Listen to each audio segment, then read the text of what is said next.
There's a kind of strength you can't buy or borrow. It's born in the fire, tempered by sacrifice, and carried by those who never stopped serving. Some heroes wear uniforms. Others wear scars. They're veterans, first responders, and Gold Star families. Men and women who gave everything and still keep giving. At the Warrior Shield Foundation, we stand beside them, shoulder to shoulder, providing the support, the care, and the community they deserve. We're a proud non-profit, a 501c3, built to protect those who protect us. We don't just serve our own. We help other non-profits reach their missions too, because together, we make the Shield stronger. Donate and help our cause. Help their cause. Because every act of kindness builds hope where the battle still rages inside. Join the mission. Donate today. Visit warriorshield.org. Because heroes deserve a foundation as strong as their sacrifice.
Thanks for watching. I'm your host, Chris Swainhart, and this is GunStuff.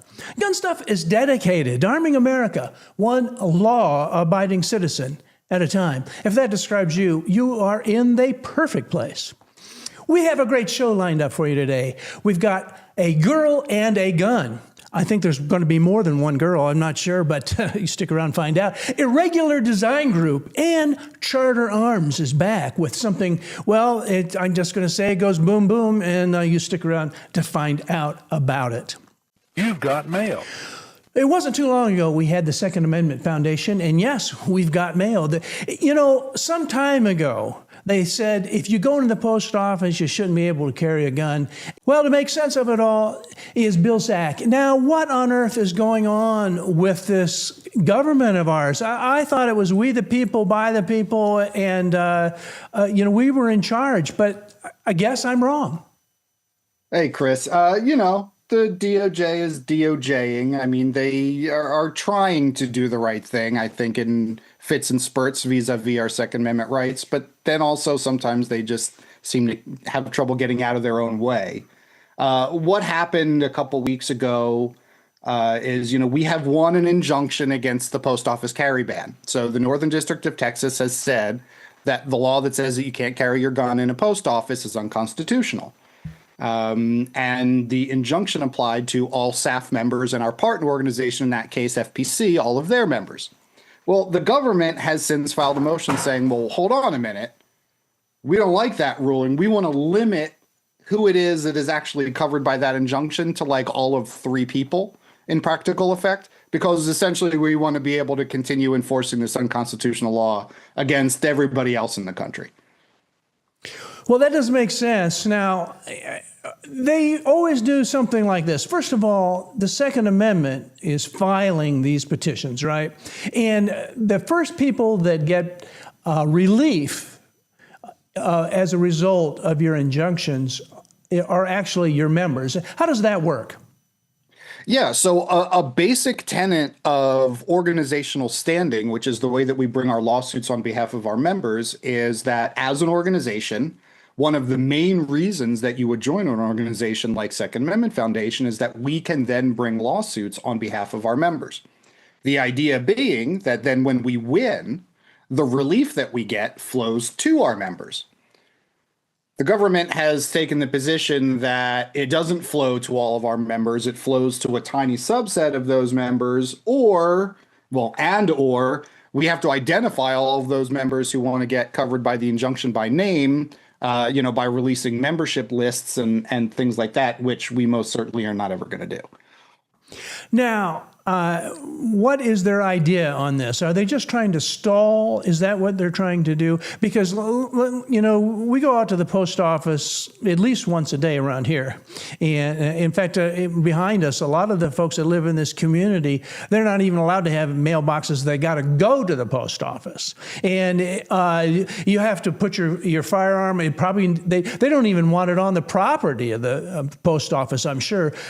What is their position? Do we let our Second Amendment's role when you go into a post office facility? Is that what they're trying to argue? So this particular issue is actually kind of broader than that. So the government is not even arguing the Second Amendment merits of the case, whether or not this carry ban on post office property is unconstitutional. But what they're arguing more broadly is the ability of a district court to be able to grant relief that covers people all over the country. So the Department of Justice right now has an initiative, and there was a Supreme Court case associated with this initiative called CASA, C-A-S-A, that was all about the ability of district courts to grant what was called universal relief. So the idea that a district court in a specific state somewhere can grant relief that covers the entire country. Because the administration has been doing some things that the courts have been saying, no, you can't do, the administration has been pushing back and trying to limit the ability of these courts to grant nationwide relief.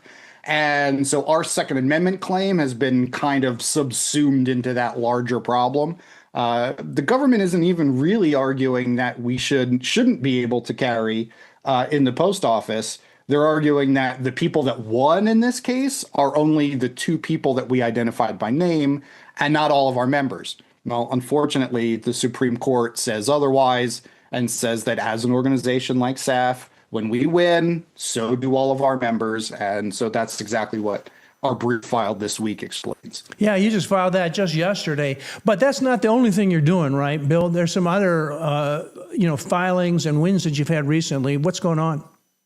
Yeah, so there's never one thing per week around here. We're in 56 active lawsuits all over the country right now.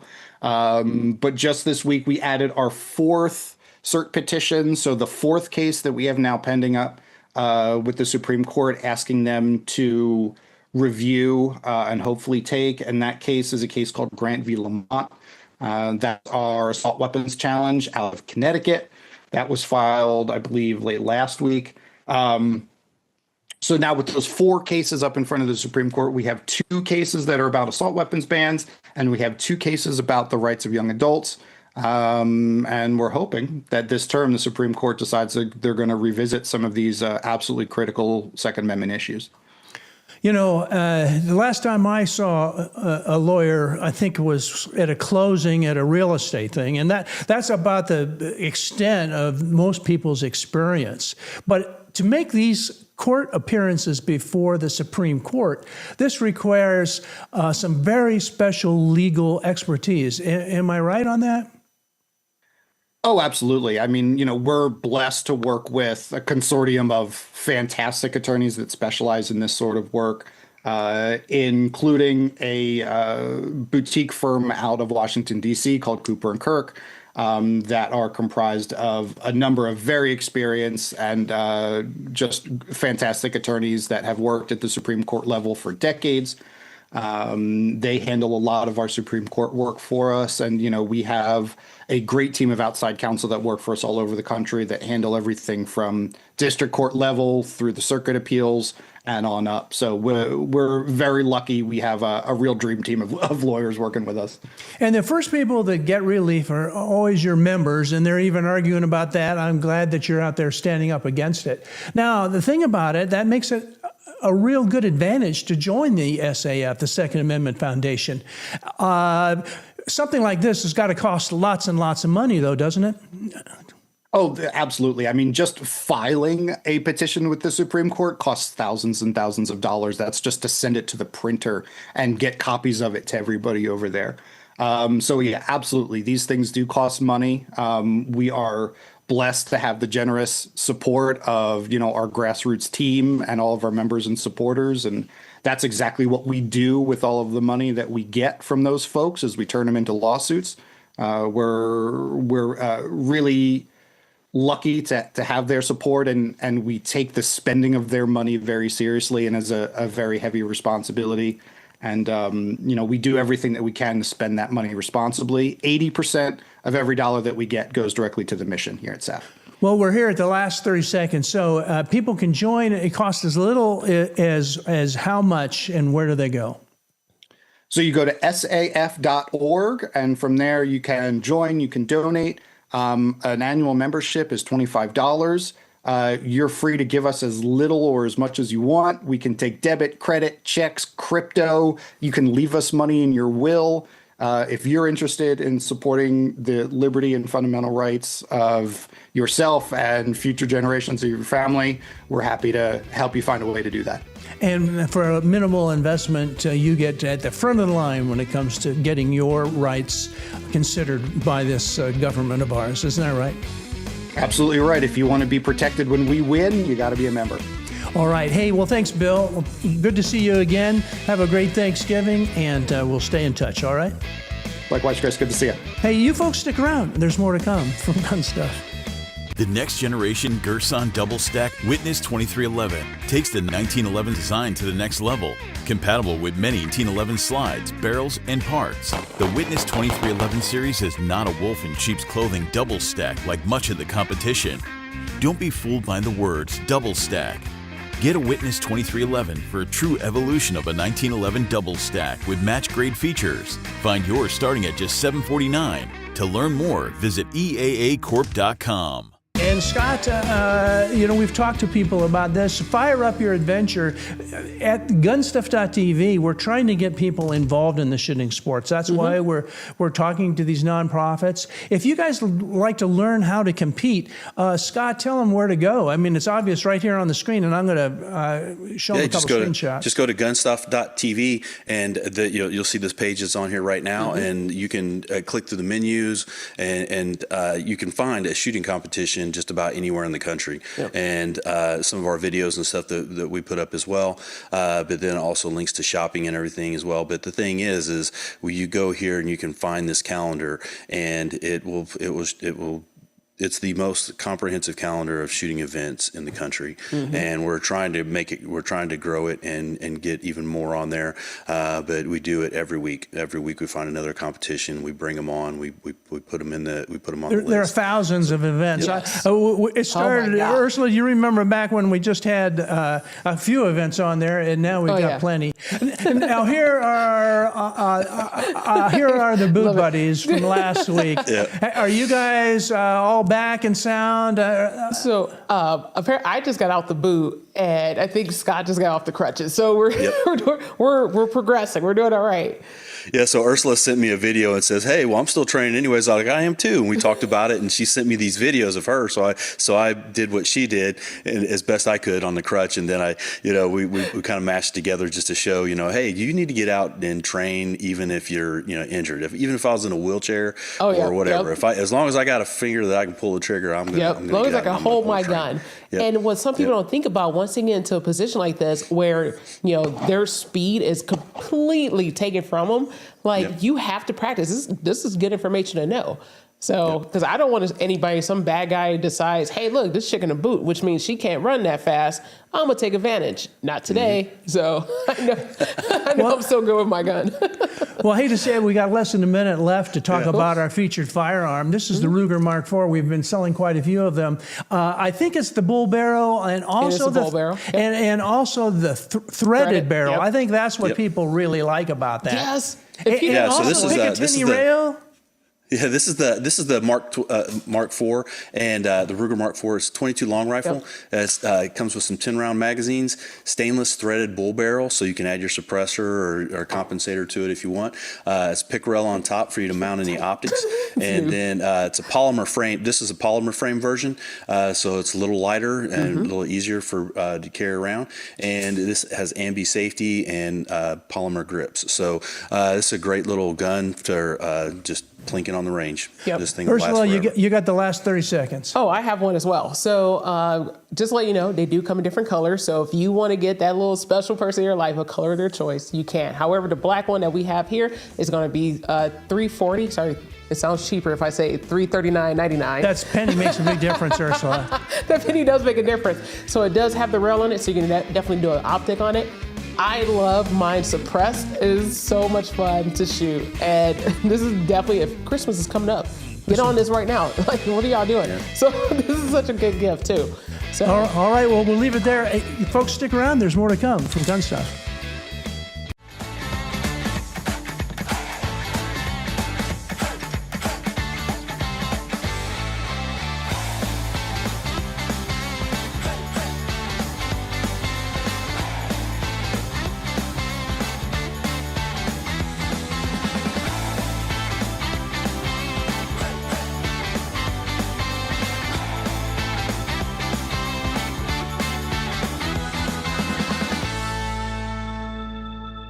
Hey, welcome back. It's a lot of fun. We're always talking here. We get a little carried away. I'm glad you guys are both healed up. And Ursula, you're preparing for the World Shoot Shotguns coming up here in 2026, right? Yep. Yeah, sure am. Yep. So now I can start running around and, fully practicing. So I'm pretty excited. We're glad to hear it. Robin with a girl and a gun. Wow, I tell you what, you just blew my brain right off the top of my head here when you told me how many events you guys do. Tell our viewers who a girl and a gun are. A Girl and a Gun is the nation's largest women's gun club. We focus on training. We have more than 400 events every month all across the country. We have more than 30,000 members. We train nearly 50,000 women every year. So somewhere in the country, we have Girls' Night Out at the range where ladies can come out, shoot. If they don't know, we'll teach them. If they do know, we'll give them advanced opportunities. And then they can head on out to our training events. We train defensively. We do clay shoots. We have our 3-gun match and a lot of action pistol as well. So pretty much, if you think it, we do it. Yep. Absolutely. And we've got some media here coming up. Ursula, you were telling us you wouldn't even be here today if it wasn't for a girl and a gun, right? So, this is where I got my start, people. I 10 years ago, 2015, that's when I went to my very first Girl and a Gun event. It was their 3GU or 3-Gun University. At the time, it was in New Mexico. And how I got started was I literally was like, I know I'm not the only chick in my 30s that want to get into 3-gun. And what's a good, safe environment for me to do it where I can, step away if I get too embarrassed. Like something that's a good pace and very welcoming. And that's how I ended up stumbling upon 3GU's or Girl and a Gun's actual website, start digging. And I was like, you know what? I want to go to this. And pretty much I kind of trained up for it, went to it. It was so much fun. Like, because it wasn't just me that had those same thoughts and feelings. It was others that were there. So pretty much we learned so much, had fun, had a good time. Everything was super safe. Like safety was number one priority there. And then, fun fact, I ended up finishing second in my first, major, because at that point it was a legit major match. It was a major 3-gun match. I finished second in my division. I still have my trophy. It's actually one of my favorite trophies. So since then, I've been a part of a Girl and a Gun as one of their instructors for a 3-Gun University and Fall Festival, which is basically the match that happens after 3GU.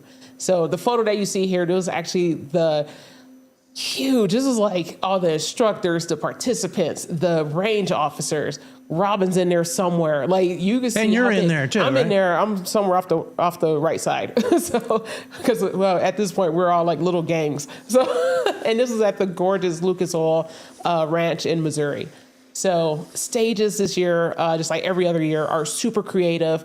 Robin has a strong team behind her. of like, range masters, match directors. This particular stage was called Chutes and Ladders. That's Adam Wilcox over there on to the left with Robin. Cindy Coker, a really good friend of mine who I met at that 3GU 10 years ago. She's also one of the main driving forces behind it and the success of it as well. This this right here is also a good part of my heart. One day, Robin came to me. Robin and another lady who's no longer with a Girl and a Gun came to me and was like, hey, look, we want to do something for females in law enforcement. And since you're the one that we know, we want to come up with this event. So I pretty much laid it down, and I'm happy that next year will be the first year, I think the 10th year at this point of Back to Blue, and I'll be able to attend it. So I'm super excited. But they do, if you're a woman, if you're a lady, period, and you want to get into anything guns, regardless of your profession, and also even your law enforcement, there is something for you. Yeah, so Robin Ursula is quite enthused about this, as Absolutely. we could tell. We could just leave you at home because she could do the whole thing. But who are the type of folks that participate in a Girl and a Gun? Who are these participants? Yeah, well, they're just like Ursula and me. So she can do all the talking because she knows and she lives it, and she has the heart and passion for it, just like I do, just like thousands of our women do. We have instructors across the country. I have the most credentialed cadre of female firearms instructors in the country. And we teach women, we have open enrollment classes too for families and men and anyone in the community who wants to learn. But for example, this is a specialized class for our female law enforcement officers. So they come from across the country. They need trigger time. They need defensive tactics training. They need to have that environment. And the way a Girl and a Gun shines is we don't powder puff anything. Everything is a really high standard. Some people say our matches are the most challenging matches they go to all year. But we're there to cheer you on along the way. We're there to create a great camaraderie and make sure that you get through it with success, that you have the tools and the community behind you to get there. And we just want everyone to be confident. We want these women to shine. And I've seen it from law enforcement all the way down to we have some ladies that are 77 that are out there running 3-gun. It's very inspiring. It is super inspiring where like you'll have right now like comments and things like that. I'm like, oh, I'm too old to go 3-gun. Are you serious? I have a dozen women fighting for super senior titles. Like, you're not too old. Like, well, this lady doesn't look like a spring chicken. This is, oh my God, Debbie. That's Debbie from Houston. Yeah, she's from awesome. Houston. She's part of, we call it the Texas Mafia, because like these ladies, they roll heavy everywhere they go. This is like the group of nanas you don't want to mess with. Like these ladies go out there and they take it serious. And I love these women. But it just shows you that with a little confidence and the right structure and the right community, anyone can thrive. And that really speaks to the volume of what a Girl and a Gun does, whether it's defensive training, concealed carry, legal topics, and more. This was our combatives camp. We taught unarmed defense because you don't always have your firearm with you. So how can we give you some confidence to use other tools in your toolbox? And so we have events on lots of different things that empower women. So there was a woman, there was a lady who was part of, that went to the combatives class. She ended up breaking her toe. 2 weeks later, she's in 3GU Fall Fest. And then she never really shot distance with her AR. I got her, or she did this. Apparently I'm a good instructor, but she ended up getting a 472-yard target with a red dot on her second hit, her second shot. Nice. I mean, we were teasing her. I called her the Chinese spy all week, but but like this lady never done this before. Just went out there and was like, you know what? I'm gonna try it. We'll see what happens. And she did it. So if fellas, if your wife's sitting at home, I swear to God, if you want to get her into shooting, take her to a Girl and a Gun event. There are events every week of some sort, whether it's a chapter meeting, go to the website because they have so much stuff. Hey, Scott, now you've trained lots of women, and they're concerned about their own personal safety, but I think a lot of people just get involved in the sport. What do you think? Yeah, absolutely. And I mean, this is a fantastic organization. They put together so much, and I'm just looking at all the training that you guys have been doing, and I didn't even know. I was like, oh, okay, yeah, they're gonna be on. And then I'm seeing all this. I'm like, this is awesome. I can't imagine. I didn't realize that you guys did this much. I thought it was certain shooting events, but I mean, look here. They're long guns. They're on the mats. Our sniper school. Yeah, we shot 2,003 yards. Wow. Learned concealment, and Yeah, so we try to offer something for everyone, whether it's shotguns, rifles, pistols. We have a Glock armorers course. So really just want everyone to have the depth and breadth of training. And I'm so fortunate that I have friends with people in the industry that I don't stay in my silo. A lot of people, if they're competitors, they stay in with competition. If they're defensive training, they stay in that bubble, or law enforcement. Everyone has their bubble. And I'm really fortunate that I know someone in every segment of the firearms population, from advocacy to even non-lethal, and we make sure that we address all of it. So one thing that's awesome. that kind of bothers me about a lot of the articles that have been coming out where they're like, hey, there's a lot of women, are becoming firearm owners, but they're forgetting to mention why that happens. It's happening because of events and programs like A Girl and a Gun. Well, I hate to tell you folks, but we're down to the last 30 seconds, so... Let's look excited. Quick question for you, Robin, and then we're going to have you back again because there's a lot to talk about. To get involved with these types of sessions and training and events, how much does it cost? And does it cost to become a member with A Girl and a Gun? And how do they learn more about the whole process? Yeah, to become a member, you just go to agirlandagun.org. You can find a chapter near you, or you can join our national e-chapter and still participate with us. It's only $50 a year to be a member, and you get lots of great perks and communications and tips and all kinds of training opportunities.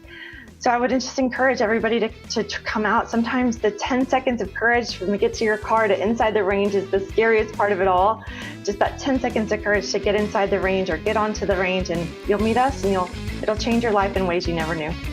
Well, that's great, and I guess we're going to leave it there. We'll have to have you back again, Robin. Apologize, but hey, I think we could do the whole show with A Girl and a Gun. Yes. Thank you. Hey, thanks so much. You folks stick around. There's more to come from GunStuff. But the one thing I can tell you about my family, it's bred into us. We're not quitters.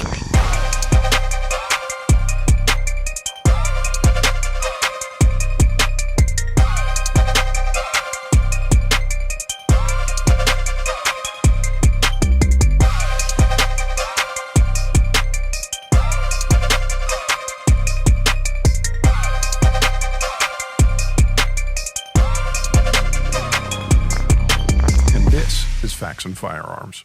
Speaking of Charter Arms, welcome to the show. Chris Andrade from Charter Arms. And you guys have been on our show before. We love Charter Arms. And you guys, well, this isn't your first rodeo, is it, Chris?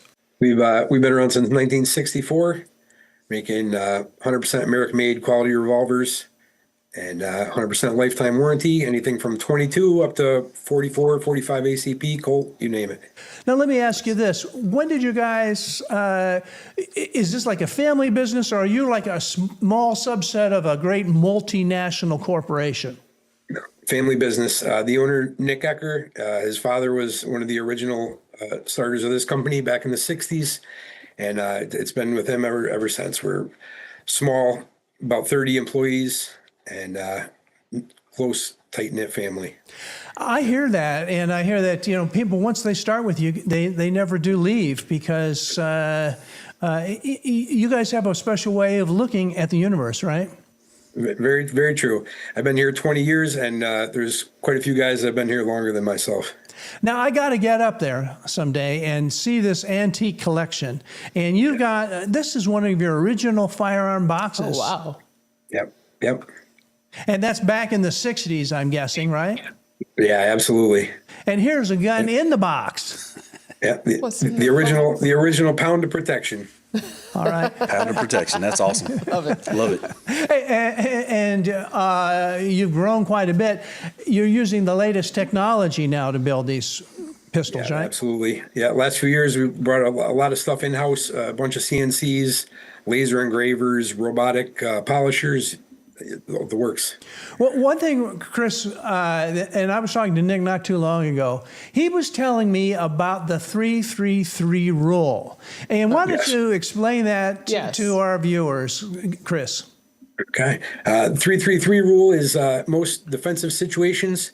You have only 3 shots fired within 3 yards in under 3 seconds. So it's over pretty fast. Yeah, exactly. Revolvers always a step ahead of the game. Now, I've been watching a lot of television lately, and, they got these semi-autos. You got to go click, click, and, you do this and that. And then what happens when it jams? That takes about 2 seconds right there. The revolver, you don't mess around with that, right? Right. Pull the trigger again, you're good to go. There's no stovepipes, none of these kinds of problems to worry about. So no set springs. I am happy to have you on the show because I just got a very unique opportunity. So there's a female vet that just became blind over the last 2 years, and she wants to defend herself. And for the first time in my entire instructing career, I recommend a revolver. And this is why, because she's blind. She's already been mugged once. And I'm like, well, for something that you're not really going to see, is more of a feel thing. I think, and plus, if you're going to use this, it's obviously going to be in close contact. You're going to know that you're being attacked. So I'm like, you know what? Let's go shopping. Let's go try to find you a nice revolver, snub nose, something that you get to fast, and something that you're going to be able to press up against somebody's body. So for female vet, it was a brain injury. That's why she ended up losing her sight. So out of the Charter Arms collection, what's one you recommend? Right now, we have a couple of really nice double action only revolvers. We have the Walker. Comes in 22 Magnum, 22 LR. It's 8-shot, totally concealed hammer, 12 ounces, super lightweight, really, really good gun. Now we just brought out the Boomer, which is a similar idea. Totally concealed hammer, no front sight, nothing gets snagged on. A lot of people like to carry in their pocket or purse. Super lightweight. You have a polymer trigger guard, super light and strong. 5 shots. This is in 44 special, which is a perfect round for carrying. All the Sky Marshals always use 44 because it's super slow round, super heavy, no pass through. Great round. We also make a 9mm 357 mag. And if you know about our special ejection system, on the 9mm, you don't need no moon clips. Cool. So, yeah, this is a really, really good carry gun. And there it is right there. It checks all the boxes. Yes. Scott, you've been playing around with this, right? Yeah. Yeah. Yeah. So they sent one in, and I took it out to the range, and I hammered on it for a day, and this thing was great. I mean, this is so, like you said, there's no front sight, has 2 ports on there to help with muzzle flip, but like you said, you just have a little channel that's right up there, and you can kind of see a little bit that you just put that channel right on whatever you're hitting. But the thing is, this is meant for extremely close contact. But I mean, I shot it at 15 yards and didn't have any problems. Hit targets, and in our video, it shows a group about like this at 15 yards. Let me see if I can bring that on here, Scott. Yes. Let me see. But this thing is great because this is, it's got the enclosed hammer and no front sight on it. So when later on in the video, when I go to pull this out of my pocket or wherever, nothing snags, nothing. I don't have to change my grip. I just reach into my pocket, get a grip, and then when somebody's talking or whatever situation is escalating, then when you need to get the gun out, you can just pull it out, or you can just shoot it right through your jacket if you really needed to. You don't even have to draw. But I didn't want to blow my jacket up on the range, so I thought about it too. I was like, oh man, I should have grabbed the old junky work coat or something, and done it that way. But I didn't. I was already at the range and everything, so I just went ahead and drew from the pocket. But the one model I'm shooting is 357 Magnum, and 357 Magnum also you should also shoot 38s through it, so you can go a little bit lighter, or they just got a wide range of ammunition that you can choose from. But as you can see right here, I mean, he's saying the 333 rule. This is less than a second to get this thing out and get it. And so you can, I could probably get all 3 rounds off in a second and a half with this technique of just drawing from the pocket. But then even if you don't draw from the pocket and you shoot through the jacket, you're zero, just the time it takes you to pull the trigger, that's it, just the flinch of pulling the trigger. But yeah, this is a fantastic firearm. I had a lot of fun shooting this, and it was look, you're still nailing the targets. How far away are you there? That's about 10 yards on the steel, so that's about as close as I want to get when I'm not the 333. No, that's safety range for That's steel. the 333. Right. Yeah. So that's about 10 yards on the steel, and then I shot at 15 yards for the group that we showed a little bit earlier, the group that's coming out now. And when you put the gun, we put it up next to the gun. I put it up there so that way you could get some perspective. The top of that box and the bottom of the box is about the same as the cylinder on this. So when I put the gun up there and hold it next to it, it kind of shows you that the rounds are really about the size of this cylinder, and it's not a big group, but it was 15 yards of, me taking my time and trying to hit, and it was accurate, but this was an absolute blast to shoot on the range. Yeah, The trough sight there really brings it right on target, and with under a 2-inch barrel, they are broach rifled, and it's amazingly accurate for a little short barreled snubby with no front sight. Yeah, yeah. I was surprised. I mean, everything I aimed at, I hit, no problems, and the channel that's on here, the little channel sight that's on here, as you look down it, as you look down the little channel, you just put, you can see your target. It creates a little channel around it, and you can see your target and what you're going to hit. So it worked great. Cool. Yeah, and without a hammer on there, Chris, that just prevents things from snagging up. I can see, a lot of times I'm trying to get my car keys out of my pocket. I can barely get them out. That's like you're old. Yeah. Every little bit helps. Sorry. Exactly. Okay, well, let's see who's paying for lunch today then, all right? So I don't see the boomer on the website. I'm looking. Is it going to be released at SHOT or?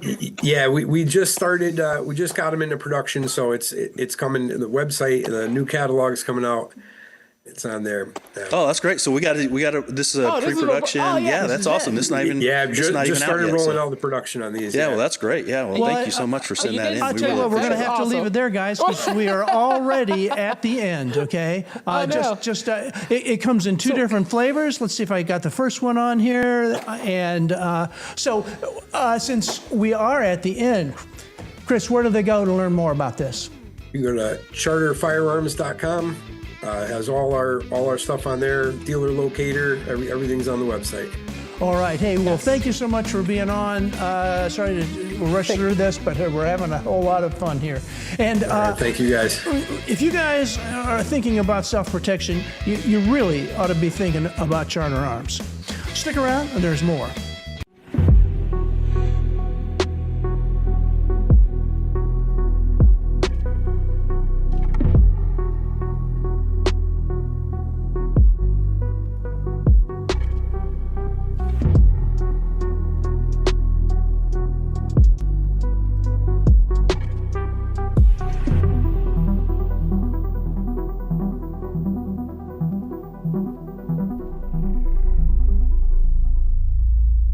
Well, welcome to the show, IrregularDesignGroup.com. A big thing that's been going on here, if you guys haven't been paying attention, it wasn't too long ago the big, beautiful bill passed, and starting in January, you don't have to pay a $200 tax stamp. And our 2A guys are trying to make sure that we don't even have to register. They're doing all kinds of stuff to help us with our rights. But the Irregular Design Group are specializing in sound suppression devices. Now, before I get going, Sean, tell our viewers a little bit about you guys and where you came up with that name. It's most irregular.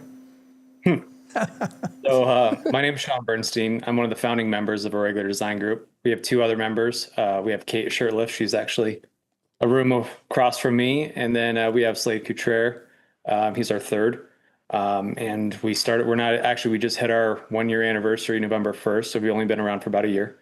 And we wanted to not only design advanced weapon systems components, but we wanted to get into silencers to start. And we didn't want to just design it. We wanted to make them ourselves as well. So my background was in manufacturing before this. And then before that, Slade and I were both in the service. He was in the Navy. I was in the Marines.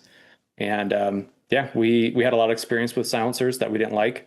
High back pressure, gassing our faces out, like burning your eyes, not being very quiet or being kind of flashy or just breaking your guns. Like we had a lot of things in our career where we're just like, we weren't happy with it. And so, if you want something to be better, sometimes you just have to do it yourself. You know, I never thought of any of this stuff because most people don't. You think you just screw it on, and it's just like anything else. But it's not like putting on a red dot or something. This is, there's a lot more to it, Sean. Why don't you explain it?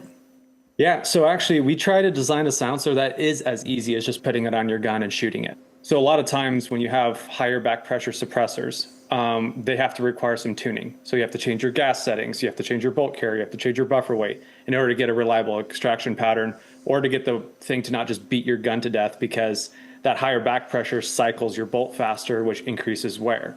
So in order to have a suppressor that goes onto the system and it requires no tuning, no changing, no nothing, you have to have something that has an insane amount of pressure reduction, but also not compromise on sound signature. So a lot of suppressors, when they say low back pressure, they're trying to get as much gas through the silencer as fast as possible to not push it back into your face. Well, the byproduct of that, which has been pretty common in this industry, is you're going to have a louder report. They're going to be a little bit flashier, but the shooter experience is better because you're getting less gas to your face. Well, when we were designing the silencer, we thought that's kind of what you had to do, because legacy companies, that's what they've been doing. But then we did about 64 prototypes to come up with the design that we landed on, which is this right here. This is the Hezekiah 6K. 40 of those prototypes, we were venting gas through, trying to get a very fast, or a large amount of gas through the silencer as quickly as possible, thinking that's what we needed to make low back pressure. But then we were just like, one day we're like, well, what if we just did everything different? Because they were loud. We weren't happy with how loud they were. So we actually had our friends at Noveski weld a washer to the front of our suppressor on the front cap to block all these annular ports that we had. We just had the exit hole. We're like, let's just try it. So we shot it, and it was quiet, but somehow the back pressure was not there. And we didn't understand. We're like, wait, we put a choke, like we put a huge blocker on the flowing aspect of the gas, and we still had low back pressure. And what we found is that some of the best ways to create low back pressure suppressors is to start at the blast chamber and start with the muzzle device. And if you can achieve an accelerated amount of gas through the suppressor, but then you get really strategic on when you slow it down, then your back pressure is eliminated by the way that you handle early gas. Whereas all the other suppressors are dealing with back pressure with late gas, meaning at the end of the suppressor. So if you poke a bunch of holes in the end of your suppressor and it's still a high back pressure suppressor, it's a high back pressure suppressor that's now loud. This is where we're like, oh, and then when we did it, we did another 20 something prototypes to try and figure out, well, how much can we maximize both of those attributes? And by the time that we hit version 26 of like the awakening that we had, we got it and we were just like, this is it. Our flash is effectively non-existent for it only being a 5.5 inch suppressor. It only adds 3 5/8 of an inch to the end of the gun. So it's not adding a lot. Yeah. That's our manufacturing facility as well. That's in Cincinnati, Ohio. We wanted to not just spend as much time designing the silencer, but also looking at how are we going to make it? Because a lot of times, we see a lot of companies popping up these days making silencers, and they're designing it and then they're sending it to someone else to make for them. They make it, they get it, they ship it, they go out, and they're not really that in tune with what goes into designing the silencer or really what goes into making something that's predictable and reliable. So the whole, there's like a gold rush right now for silencers, and it's a lot of imitation.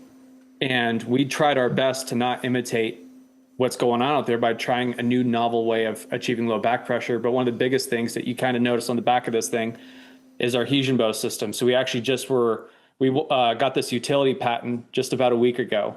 And what it does is, I should have brought a gun up here for you guys to be able to see it. But if you go on our Instagram or our YouTube account, you'll see a more in-depth demonstration of it. But effectively, these are locking pawls. These are actually printed, these little clips right here. They're actually a spring that's printed directly into the suppressor. And so instead of adding a locking system to a suppressor or relying on just a thread and a taper, these things act like little pocket clips that grab a retaining ring, which is mounted to the muzzle device, which is also 3D printed. It's actually printed hollow. And so those little rings index with these pawls on the back of the silencer. So when you're tightening it on, What it does is it guarantees that this thing's not going to walk off your gun. Even if you somehow unlocked it and you don't have a taper lock, the adhesion bow system holds onto the silencer so that it doesn't walk off your gun or droop and then get a baffle strike. No kidding. It only adds a 1/2 ounce to the entire system weight. And we're the only company right now that can use integrated 3D printed geometry for a locking system. So it's hyper attractive for law enforcement, military, and for consumers who are tired of shooting silencers off the end of their guns or having to check after shooting a string of fire to make sure it's still tightened on there, right? Or you have a system that's so complicated with all these little bits and bobs, right, where it gets stuck. So you have like thermal locking because you have different materials heating and cooling at different rates, so they get stuck to each other. You have carbon locking where the carbon comes back and locks the threads up because they're too fine of a pitch. Or you have just a mechanical wear, right? We cycle tested our pulls 3,000 times on and off on the same muzzle device without any lubrication. And we just stopped testing because we needed our machine back to make more sounds. It's Inconel on Inconel, and one is a compliant structure and one isn't. So what they do is they just wear in, they don't wear out. Just like when you drive a car off the lot. You don't drag race it as soon as you leave the lot. You got to break it in. Any weapon system, you need to have some sort of break-in. So there you can see our hub version. This hub version doesn't have the adhesion bow locking system on it, but allows people who already have their mounting solutions that they're already invested into. You can now use, there we go. You can use our silencer on whatever mounting system you want. Cool. The disclaimer is that, as we said earlier gas matters. The way that the gas enters the silencer is hyper important. And this muzzle device wasn't designed by accident. So using different muzzle devices in the market will change the performance of how the hub variant of the suppressor works. But if you want optimal experience, you would go with the entire system. Now, I just tell you what here, Sean, I'm getting more and more confused because there's so much technology. And you know what? I'm glad to have you take care of that for me. Now, we're at the end of the show. If someone that's watching this or a prospective customer, if they want to learn more about it, where do they go? And are they going to actually talk to humans? Are they going to be located in the US of A? Give us the lowdown here. So a regular design group is where you can go buy direct from us. However, we have a growing network of dealers. And if you look on our Instagram posts at a regular design group, or my partner Slade Couture, that's the one with the gorgeous beard. He has a lot of content on there you can follow. But on there, you'll see our hybrid flash hider and suppressor combination. This is $1,350, so that's with the muzzle device and the suppressor. And if you want to get into our hub system, this is $850. Cool. All right, it's a great price. Now, just a reminder, irregulardesigngroup.com. Sean, we're going to have to leave it there. I'm going to give you a ring tomorrow, and I've got some ideas for you to connect up with some more dealers, and I think it'd be great for everybody. You guys, don't go anywhere because we've got a lot of giveaways worth a lot of money coming your way.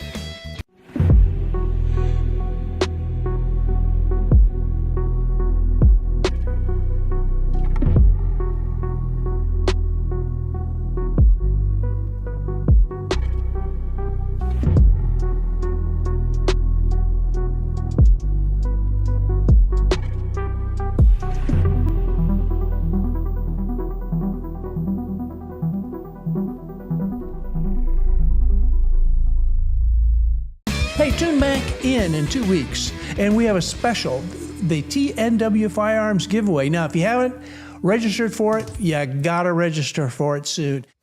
So, until next time, get your stuff from GunStuff.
There's a kind of strength you can't buy or borrow.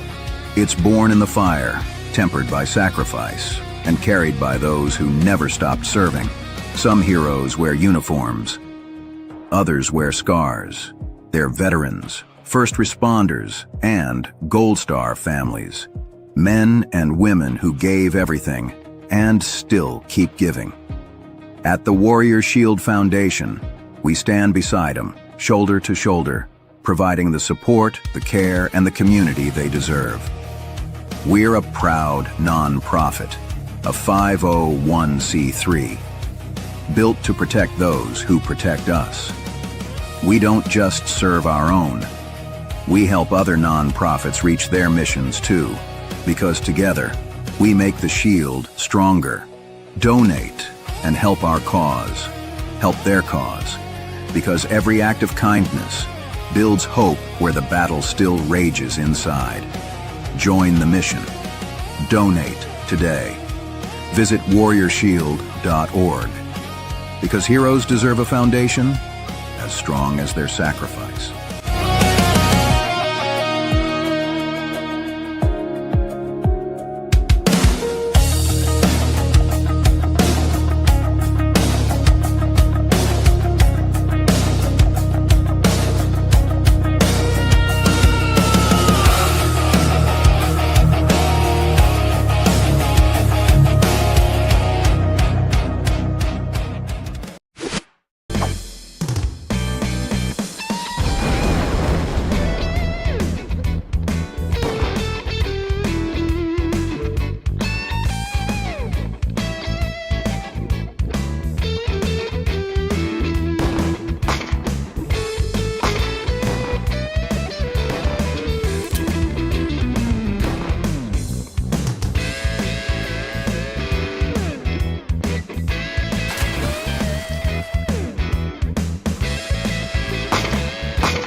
Thanks for watching. I'm your host, Chris Swainhart, and this is GunStuff. GunStuff is dedicated to arming America, one law-abiding citizen at a time. If that describes you, you are in the perfect place. We are giving away this TNW firearm. Now, it says 2-in-1, but that might not be true. It might be 3-in-1, might be 4-in-1, but you'll have to stick around to find out. And we have Jaguar silencers with us. Gideon Optics, Liberty Ammo can't be here, but they're also giving away some ammo and Boar products. It's going to be a great show, and highlighted by a special appearance of Monica McBride from West of the Pecos Republican Women. Say that 10 times fast, and you'll know the problem that I'm having even speaking here today. We're so glad to have our co-host with us. Maggie Reese, you're back. Yes, thank you for having me. 5 times champion, U.S. champion in pistol and all kinds of firearms. But as far as I'm concerned, you're champion hosting because you're doing a great job. We appreciate having you back. And then Scott Kiefner back from all the way from Kentucky. Glad to have you here, Scott. Yeah, thank you. Well, let's bring on our first guest here. And I tell you what, this has a lot to do with what we're doing today. And that would be Tim Barrow of TNW Firearms. Tim, we're so glad to have you here on our show, Tim. And was I right? Is this true that you have a firearm that is 2-in-1, or is it more in one? Well, I think we're up to 6 different calibers in the same gun now. No kidding. And with the universal bolt, you don't have to change out the bolt anymore. You just change your barrel and your mag and perhaps the trigger housing for a smaller magazine. But the 1911 we're doing today, it does it all in one package. The 1911 platform is so great for interchangeability. So that one, you just change the barrel and the magazine and you're set. No kidding. Now, we've got, is it 2 or do we have 3 of these combinations here? 3. We have 3 of them. So we have 3. Yep, we have 3. Oh, no. Tim, are we going to give away all 3? What are they, Scott? Let us know. Oh my God, what do we have? We have 9mm, 45, and 10mm. Is that right? 9 and 10 and 45. Now, how did you get this thing conceived? Last time we had you on, it's been about a month when we announced this contest. Tell our viewers that may be late to the game how TNW got started. It's pretty crazy. Well, yeah, we started by making a lot of World War II firearms and semi-automatic so that everybody could own them. And we did really well with that platform. And then we went into the M31, which was also like a Cold War World War II gun. And from there, we looked at it and said, we bet you we can do a little backpack gun that uses some of the same principles as the Sten and the M31 and the grease gun. We're going to use some of those same principles, but we're going to make it much more versatile. And so it evolved into a lot more high-tech weapon than those three guns were.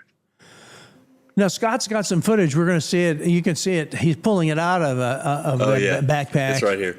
Yeah, it's incredible. Scott, what did you think about this? So this is a phenomenal package. This is really great. This is what we're going to be giving away today. Suppressor, optic, rifle, and 3 different calibers. And the cool thing about it is that if you want to change calibers, this is really, this in the magazine is all that you need. So that is such a small, lightweight package to be able to change and be able to move to a different caliber or whatever it is that you want to hunt with or take game with. You need the barrel and a magazine. That's all? Yeah, the bolt adjusts itself on the fly to whatever bullet you put in front of it. Oh gosh, that's incredible. Now we got some shots of it here, and it's hard to really realize. But tell our viewers what they're looking at, because it's not just a bunch of hardware on a stone there. What is that? You're looking at a 3 caliber pack that we sell. This is a pistol configuration, so the gun comes in a pistol or rifle configuration. You can also take a pistol registered firearm and turn it into a rifle and put a 16-inch barrel on it. All those parts are interchangeable. So that's probably looks like it's got both trigger housings. So that thing could be a 9, 40, 45, whatever is sitting there. But you can interchange. That's using the Glock platform right there in that photo. The 1911 platform, of course, is all the same outer profile. But there is 2 different size Glock mags. The 9 and the 45 are different size, different shapes, but that allows you to plug it all in and run what you want to shoot. If you're going to go planking or you're going to go elk hunting, you plug in the caliber that you want to shoot that day. Now, when you plug it in, you don't have to worry about having to re-zero anything in, because this is sort of a close-up of how it connects, right? How do you have that work so that you never have any problems? It just zeroes in instantly. How does that work, Tim? Yeah, so we have a patented barrel in there, and it has cones in it. And so when you take the barrel out of your backpack and you put it back on the gun again, the cones align it in every axis so that your scope is still on target from when you took it apart. Now, of course, if you went from 9 to 45, you're going to have a different trajectory, and you have to kind of write that down and make a note so that you know what to do with your scope. But they're going to repeat over and over again because it's in a cone assembly that holds parallax. No kidding. Now, let's see. We've got some footage here, too. Yeah, and I just have to say that with this rifle that I've had here, I've changed all different calibers, and when this thing locks in, it is. I mean, when the barrel sets in there, there's no play. It just you get it in and you tighten it down, and this thing is rock solid. So, but at the same time, it's so quick to just spin it, and that's it. You just twist it off, put the new one in, tighten it down. But it's amazing that just tightening it down, that's all you got to do. Every other firearm I've ever had has to be torqued and and spec'd and all this other stuff, and that's a really great addition to this because you can just change out so quickly. Now, Maggie, I know you're a 3-gun competition competitor. Does this qualify as a 3-gun? And can you just take this and then swap out the barrels? How does that work in competition, Maggie? I don't know if it qualifies specifically for 3-gun, but I have to tell you, it's super appealing to me as somebody who shoots 3-gun because, man, you really get tired of hauling all that gear around. It's it's so much weight and it's so much stuff, and anything that can kind of simplify your process to go out to the range or go out hunting or go out plinking cans, whatever it is that you want to do. I mean, that sure looks a lot of fun to me. Yeah. Yeah, and Scott, we've got you, and we got some footage here. Let's see if we can bring it on. And here is Scott pulling it out of the backpack. It's incredible. Yeah. And this is just setting up. This is just a setup. You know, I'm not doing it in a rush. I'm not trying to go really fast or anything. I'm just putting it together to shoot, and that's it. It's just that simple. Of course, this is before we got all the other components in, like our optics and everything. But the thing is it's just that's it. That's all it is. So this is a great backpack gun to be able to take out with you, have anywhere for hunting and or defense. I mean, and primarily I'd say defense. You know, it would be a huge or even camping. Yep. You know, hiking. Yep. So Tim, we're almost here at the end of this segment. We're going to have you stick around to the end. But the genesis of this, it looks like you have probably the most fun firearm here on the planet. Now, people can buy this. Where do they buy it? Can they buy it on your website and get it shipped to an FFL, or how does that work? Yeah, anybody can buy it off the website, or you can go to one of our distributors like Bill Hicks and buy it if you're a dealer, or you can go to our website and then we'll line up the FFL for you and get it shipped out. Well, I'll tell you what, I think we're going to leave it there for right now, and we're going to have you come in again around the end of the show and tell our viewers a little bit more about it. So Tim, just hang on there. Don't go anywhere. And you folks don't go anywhere either. There's more to come. In fact, this is the most packed show in GunStuff history. The next generation Gerson double stack Witness 2311 takes the 1911 design to the next level. Compatible with many 1911 slides, barrels, and parts, the Witness 2311 series is not a wolf in sheep's clothing double stack like much of the competition. Don't be fooled by the words double stack. Get a Witness 2311 for a true evolution of a 1911 double stack with match grade features. Find yours starting at just $749. To learn more, visit eaacorp.com. Hey, welcome to the show, Monica McBride from West of the Pecos Republican Women. Hey, I'm pretty excited. You know, we have a lot of Republicans that watch this, but also Democrats, right? But this is not a political organization. Monica, who are you guys? How'd you get started? And tell us what it's all about. Okay, we started Packing Pretty, which was a program for ladies only to obtain their license to carry, and it was also a self-defense class. And we are in a rural area, so we very quickly inundated the market. So we went into a run and gun for ladies only, something a little more sporty. And people are, it looks like you got a lot of friends because people are saying, hi, Monica. So they're glad to have you on the show. Now, run and gun. Now, Scott, I've been hearing you championing it here. You're always talking about run and gun. But Maggie, have you ever heard of a ladies only run and gun? Maggie? They're pretty rare, but they're pretty fun. There's just something about getting a group of women together and kicking all the boys out and just having fun, just ladies only. So I'm excited to hear more about it because it sounds like something that's right up my alley. And we've got some great photos of it here and all kinds of stuff. Now, let me see if I can bring on the first here. I'm going to be editing this as we go. Here's a guest. Now, look, we do have one man showing up. Is this Colonel West? Colonel Alan West? Is that who I'm looking at? I'm sorry, I lost you. Oh, she's losing me. So it looks to me, can you see on the screen there, Monica? Yes.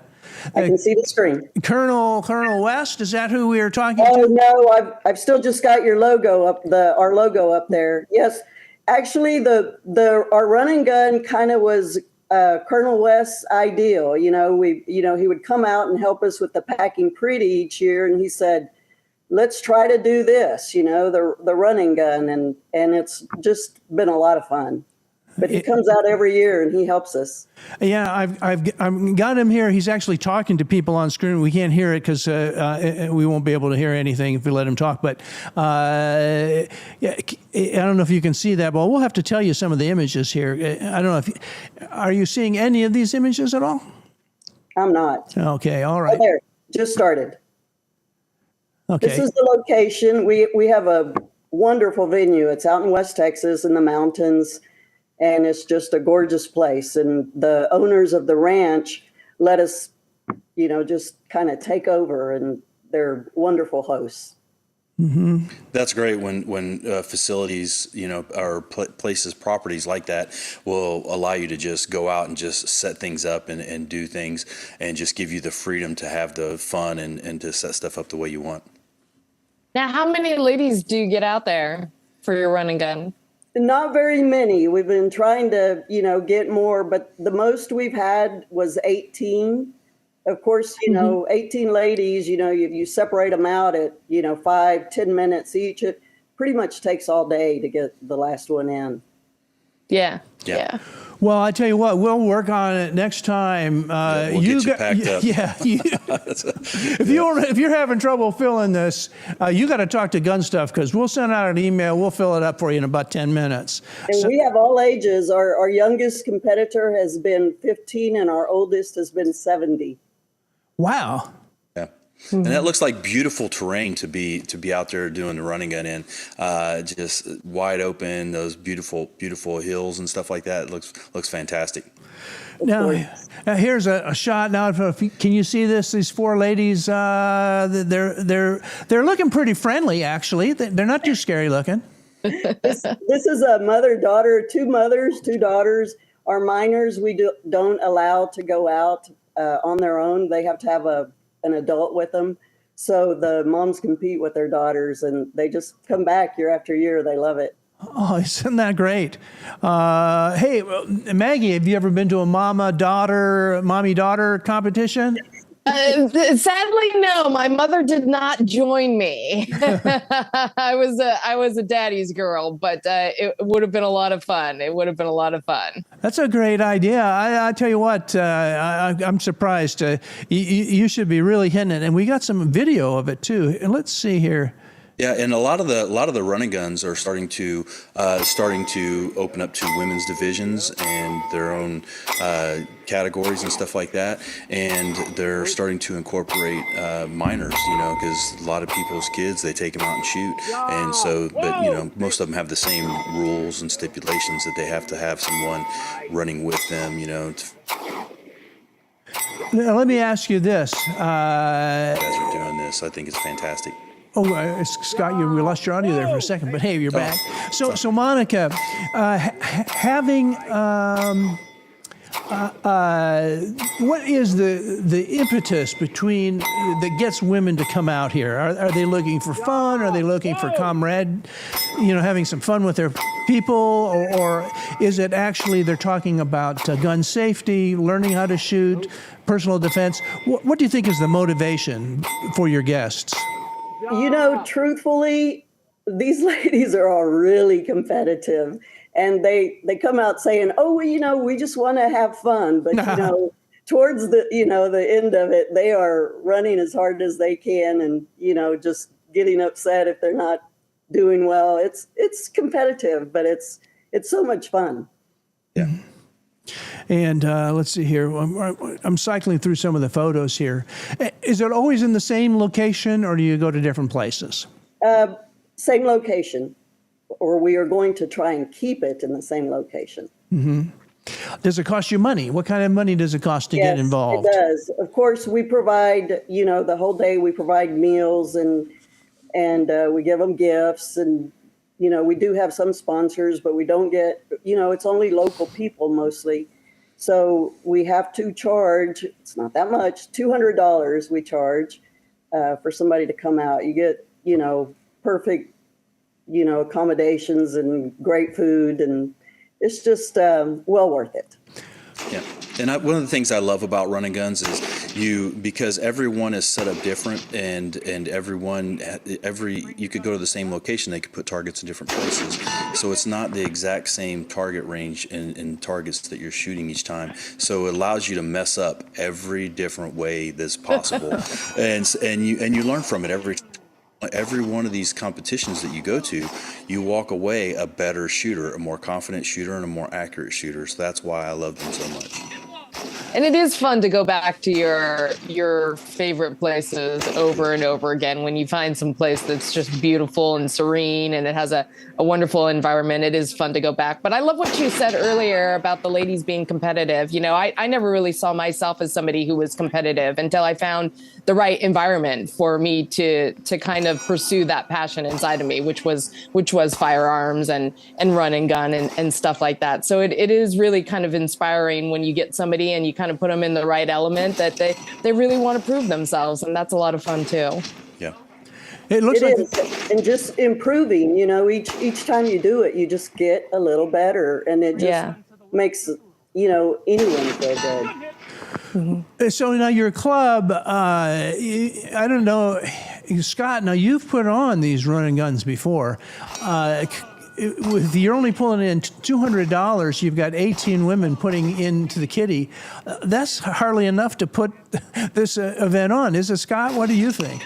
Yeah, well, the thing is, it's mostly a labor of love. I mean, we do it because we like it, because we want to help promote shooting sports, and we want to help people get better and stuff like that. You know, it's usually not about making money. It's about, you know, doing everything we can for the shooters. But the thing is, I mean, it's once everybody catches on, the race is gonna fill up, and then you'll be trying to figure out how can we run 2 days, 3 days, or something like that. You know, but yeah. I got a feeling it's going to fill up pretty quick.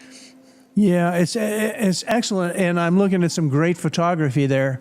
And so before we go, oops. You do come across an occasional snake in West Texas. Yep. But I guess the snake's probably more afraid than you are, because with all the guns around, it's probably not going to live too long. So Monica, tell our viewers and the people that watch it, not only on this live streaming here, but also on syndication, where can they go to learn more about your event? You can go to WPRwomen.org. WPRwomen.org. Yes. And when's the next time you're doing one? August, I believe it's the 21st. Next August. Yes, always August, yeah. All right. And, you know, what he was saying is true. I mean, we don't make any money doing this. We barely, you know, break even. But it is, you know, we have 3 times the volunteers that we do the competitors. So that's why it's able to go. Well, that's great. Hey, well, we'll have you back on. Now, look, you and I, let's talk next week on the phone. I want to get in on this and really push it out for you next year, because I think this looks like a lot of fun. Thank you. I appreciate it. Hey, stick around. There's more from GunStuff.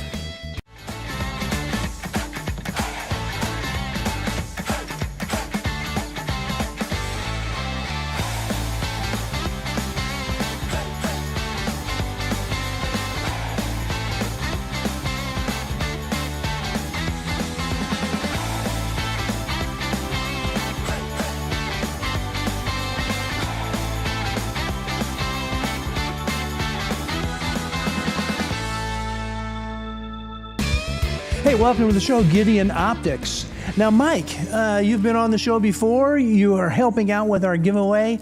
How did you get roped into this thing in the first place? Well, Scott reached out to me and said, you know, we're doing a giveaway. Are you interested? You know, and I said, well, you know, we get a lot of requests for this sort of thing. You know, what are you doing? And he showed me the TNW, the modular carbine. And I said, oh, I've got a perfect optic for this. He said, you know, we don't have any way for the winner to aim this thing. You know, can you help us out? Oh, yeah, I can help you out. So this carbine is going to come with one of our 1X prism scopes, the Advocate, which is perfect for these PCCs. It's got just a really simple reticle in it. It's a triangle with a ring around it. It's going to work great for all 3 calibers. The eye relief is great for it. Scott's got it set up on there already. Scott, you can tell me what you think of it, but I like that little 1X prism scope, and it's great for these little pistol caliber carbines. Makes it a very crisp, clear dot. So that's why I prefer the prism scopes, because I'm starting to have eye issues at my age. And this thing is phenomenal. It's great. It's got all the drops and everything in there, and I can't really show the reticle in here right now, but got the little light and all that stuff in terms of brightness and everything on it. So it's a fantastic little optic. So the prism scope, it's kind of a combination then. Is that right, Mike? There's a prism in there and then also the red dot. It's a combo type of optic? Yeah, it's kind of the best of all worlds. So you have an etched reticle in there, so it will work with the battery out of it. You can have the battery conked out or no battery at all, and it still works. It'll show up in black. Or you can turn it on, and then it works like a red dot in red or green. I'm not sure which one we got you there, Scott, but we have a red version and a green version. And so you have an illuminated reticle if you want that. If you don't want it, then it just shows up in black like your old crosshair type scope. And it's always there. And as Scott said, there's a little adjustable ocular in the back that you can turn to keep it focused for your eye. So it works with everybody's eyes. So a lot of the problems that people have with red dots, they don't have with prism scopes. It's got a great field of view. It's super fast. And it'll work with a multi-caliber setup on this TNW. I think it's a brilliant setup. You know what I would do if I was the winner? I would set it up for 9mm, get half a case of ammo, get really, really good with it, and then I'd set it up for 45 ACP for home defense. That's what I would do. So I would practice with the cheap ammo, and then I would use the subsonic quiet because we have a silencer as part of the giveaway. That'd be my home defender right there. Somebody's going to be really happy. And we've got some more video and also stills here. What are we looking at, Mike? So that's my friend Corey's son with the Gideon Advocate on the MP5. What I want to show you there is see how nice the eye relief is. On the old style prisms, like the old ACOG that Scott had when he was in the military, you got to get right up on them and you got to glue your eyeball to the back of the scope. It doesn't have to be like that anymore. This kid's got a perfect sight picture, and his eye is a good 4 or 5 inches away from the optic, and he's shooting through it just fine. So they're much more forgiving than they used to be. They're very fast, just as fast as a red dot is, I think. Yeah, absolutely. I don't see any downside to going to a prism over a red dot, but prism scopes are usually heavier. That's the only thing, because they got a little more components to make everything work than a red dot. So that's really the only. But the size wise, the optic on this is really good because when you pull it up, it has a big enough glass in there that you can see everything very quickly. Whereas some prism scopes, they'll make the lens really small, to try and reduce the overall footprint. But this is a really good choice. And for those of you who don't know, Mike is an optics wizard. He does online channels on YouTube and stuff like that, and he goes into great detail on all these things. And so look him up sometime, and maybe you can tell us some of your other handles and stuff like that you do. But here at the end, but thing is he's a genius when it comes to optics. Hey, Mike, do you do any competition? You're out there putting it to good use. I do. I'm not a competition winner, but I'm a competitor. Right. What I need to do to get good at competition is lose about 30 pounds. But yeah, the conversation you had earlier, what Maggie's doing is like a drag race. It's all over very quickly, and you're either perform at the highest level or not. And what Scott does is more like a marathon. Like you said, you can it's more of a slog and it's more of an all day thing. And you have to pace yourself. Maggie's competitions, I love watching those people compete because they have to perform all at once, and you're either a hero or a zero, So I dabble in it. There's the reticle. There you go. It's a triangle with a ring around it. It's super fast and super easy to acquire. You can see how great that field of view is. That's on a shotgun, and those plates are about 15 yards away, and you can see the entire plate rack through the scope. Now, that's magnified, right? No, sir. It's a 1X, just like a red dot. You don't need any magnification at all. But it just looks so clear. Yeah, it's very, very clear. Yeah, it's going to be perfect on this TNW. I do want to add that the thing that's great about this style of optic is that it's typically more durable than a red dot as well. I mean, we break red dots all the time. It just happens, especially in something like run and gun where you're dumping the gun in a barrel or something like that. You can break the red dot fairly easily, which is not fun when you're in the middle of a competition. But if you have something that's more durable and that can really stand up to a lot of aggressive style shooting and aggressive handling, that will really lead to your confidence, in competition. Yeah, Scott mentioned that they're a little bit heavier than a red dot, but they're also super tough. And it's really a very simple thing. There's not really a whole lot to go wrong in there. And it's just a little bit heavier than a dot. But yeah, they're pretty crazy tough. And that you can see there's the included mount that works great for the ergonomics on that TNW. You won't need anything else. There's nothing else that you'll need to buy. If you win this combination, put it on there, zero it, start shooting, you're set. You're good to go. I like the target acquisition. You know, that's always been some of my bugaboo is, you know, bringing it up. Some of these sites, you get it, you don't get it, but that to me looks very easy. Yeah, I'd love to have you try one out sometime, Scott. They're super fast and it's a lot of fun. Let's see here. Especially with the fun little PCC. Oh, look here. Who we got right here on camera? That's me with my MP5. It's like MP5 day here on the show, apparently. But that's my little MP5 with my Prism on it. So it's just in the safe right there. Well, you have all types of optics at Gideon Optics. If people want to learn more, you're welcome to stick around to the end too to find out who wins it. But where do people go to learn more about Gideon? Oh, it's easy. GideonOptics.com is our manufacturer's website, GideonOptics.com. We're Gideon Optics on Instagram. We're Gideon Optics on YouTube. Just search for Gideon Optics. Just Google it up or search for us on Facebook or X.com, and you'll find us real easy. Gideon Optics. You know, I'm going to say the last word here is you need somebody like Gideon to really help you understand the optics game because it's changing so fast. You guys are on top of it. A general layperson like myself needs your help, and we appreciate you being here to help us today, Mike. I'm glad to be here. Hey, stick around. There's more to come. But the one thing I can tell you about my family, it's bred into us. We're not quitters.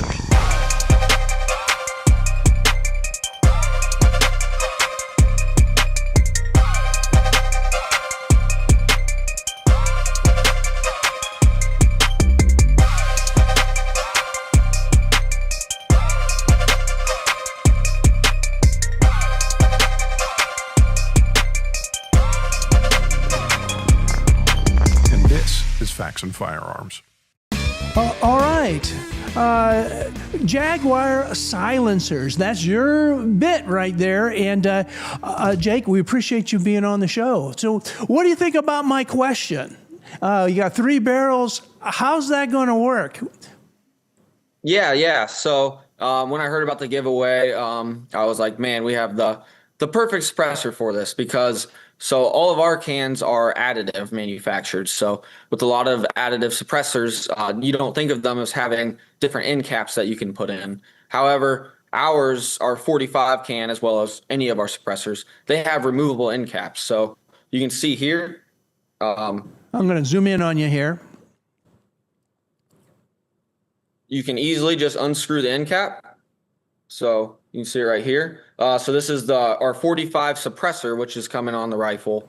And then this is the 45 end cap. And then we have a 9mm option. We've got all of the options that you would need. So you only need one suppressor, but then with the different end cap options, you can get the smaller bore and put it in the end of the suppressor to trap all that gas in to keep the suppression and decibel reduction down while only using one suppressor. Yep, and the thing is that when you go from 9mm 45 or something like that, it'll have a different thread pitch on here. So you'll just pull out this little silver piece on the bottom. You'll change this out, and then it'll fit on the 9mm, and that's all you got to do. You may want to change the end cap too, but that's all it takes. I can't believe we're giving this thing away. This is just too good to be given away, and all the engineering that's in there. What do you got there, Scott? What's that? Yeah. So, and another cool thing also is I love the packaging that you guys. Let me turn it up right here. This is the packaging that it comes in. It's just a blown up suppressor. It's 3D printed. Just screw the end off of it here, and let me just open it up, and then you have all of your kit, paperwork, everything inside the container, but this will have all your end pieces and stuff that you need, and it's also the bag to store the suppressor in, so when you're not using it. So Maggie, as a professional shooter, you've been to lots and lots of competition. And have you ever known anyone that's had any sort of hearing loss from maybe the? Are you talking about me? Yeah. What? Say what? Say what? I couldn't quite catch that. Yeah, exactly. Well, to me, suppressor, it really makes a lot of sense. What do you think, Maggie? Well, that's what I was saying earlier. I mean, it's really considered bad form in Europe if you don't have a suppressor. It's rude, you know.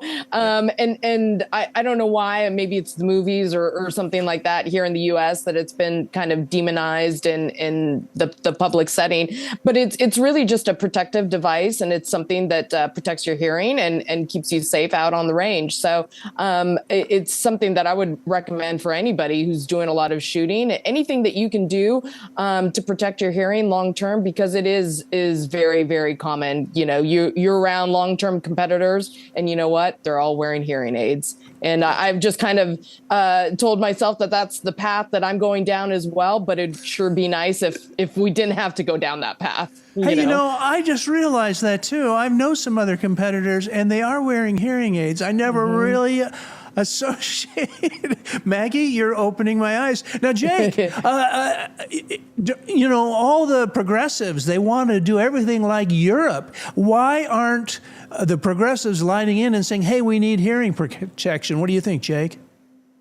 I don't know. I guess it just stems from the olden days where they put it all in place. But at least they are getting rid of the $200 tax stamp. Yeah. So that's we're really excited about that come January 1st.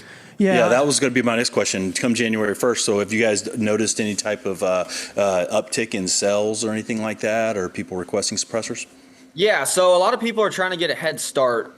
So we're actually able to hold. They're able to purchase the suppressor, and then we hold it and release it January 1st. So yeah, because there's going to be a big rush January 1st. So a lot of people are being proactive and getting their suppressor ordered, and we're setting it aside for them and getting it all done, and then we just fulfill come January 1st, and they don't have to pay that $200 tax stamp. And so for all the watchers that don't know, January 1st, the suppressor ownership rules and regulations have changed, and so anybody will be able to own a suppressor. So you can order it and have it delivered after January 1st. I haven't heard of anybody doing that, Jake. That sounds like a brilliant marketing strategy. Yeah. Look, give me a call next week, and we'll push that out for you, because I think people should be taking advantage of it. Because if they wait till January, because they're thinking they're saving money, they might not get a suppressor. You know, who knows what kind of backlog you're going to have, right? Yeah, exactly. Yeah, with sales already picking up from it, when January 1st comes, we're preparing. So I think we'll be okay, but there might be so big of a surge that there's going to be long wait times. Yeah, and I love, and I just wanted to say also, you know, because we also have you send in other suppressors as well, and so you've got some of these other calibers and stuff, and this is what I'm out testing during hunting season right now, during deer season. Rifle season just ended. I took 2 deer with the suppressor, and nice. It's an amazing piece of technology when it comes to hunting and stuff like that as well, because you know I took a deer and it ran about 100 yards, but it actually ran towards me because it didn't know where the round came from because it was suppressed. So, you know, I shot the deer, it ran towards me. I didn't have to, you know, go looking for it in the woods or anything. But you guys also have a lot of different models and stuff. What calibers do you guys provide them for? Oh, yeah. So we have a full coverage all the way from 22, 5.56 and 7.62. That's what we started with. That's kind of our bread and butter. And then we have 8.89, which translates to 9mm as well, for full-size rifle cans. So like that's great for like 350 Legend or those hunting states where you have to have straight wall cartridges.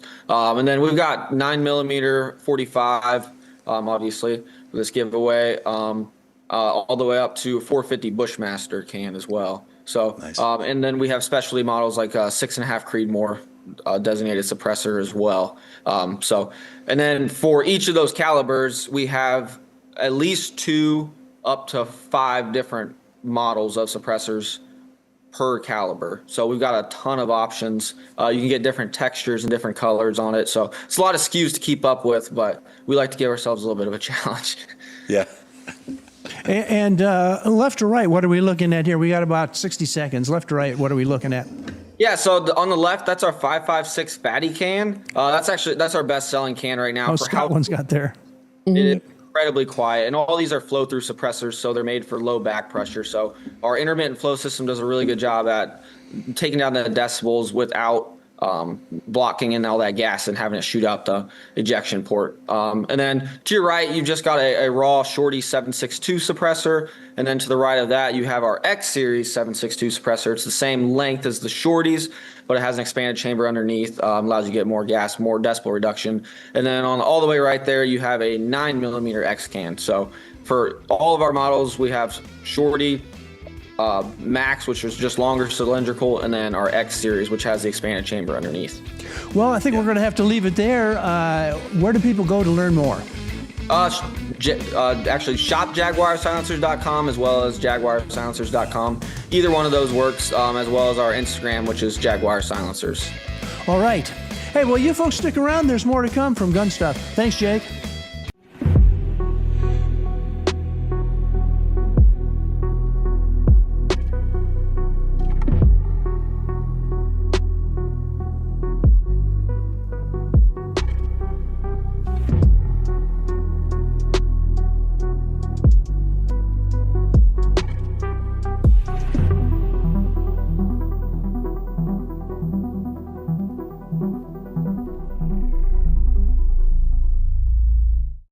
Hey, you know, it's not enough just to have a good time with a firearm. You got to take care of it, and that's why we got you guys on. So, Bore Products, you were on just a few weeks ago. We've been sending out emails and everything. Adam, if you take care of your gun, is it going to last longer, or does it not make any difference? That is the theory that if you actually take care of things, they tend to last longer. I think that works for cars and other things as well. That's at least what I've been told. Yeah, so what happens if you leave that buildup inside the barrel and you just put it away hot and then, you just do that after about 3 or 4 times? Scott, have you ever had any issues that gun sort of sticks, malfunctions? What do you think, Scott? Looks like you're guilty. I'm guilty. Yeah. I know me and Maggie. We're not big weapons maintenance. People. We like to run the extensive training practice program. You got to clean them or else they're going to jam on you. Yeah, Maggie, is he talking bad about you? I can't believe that as a professional. I'm sure you really clean your weapons.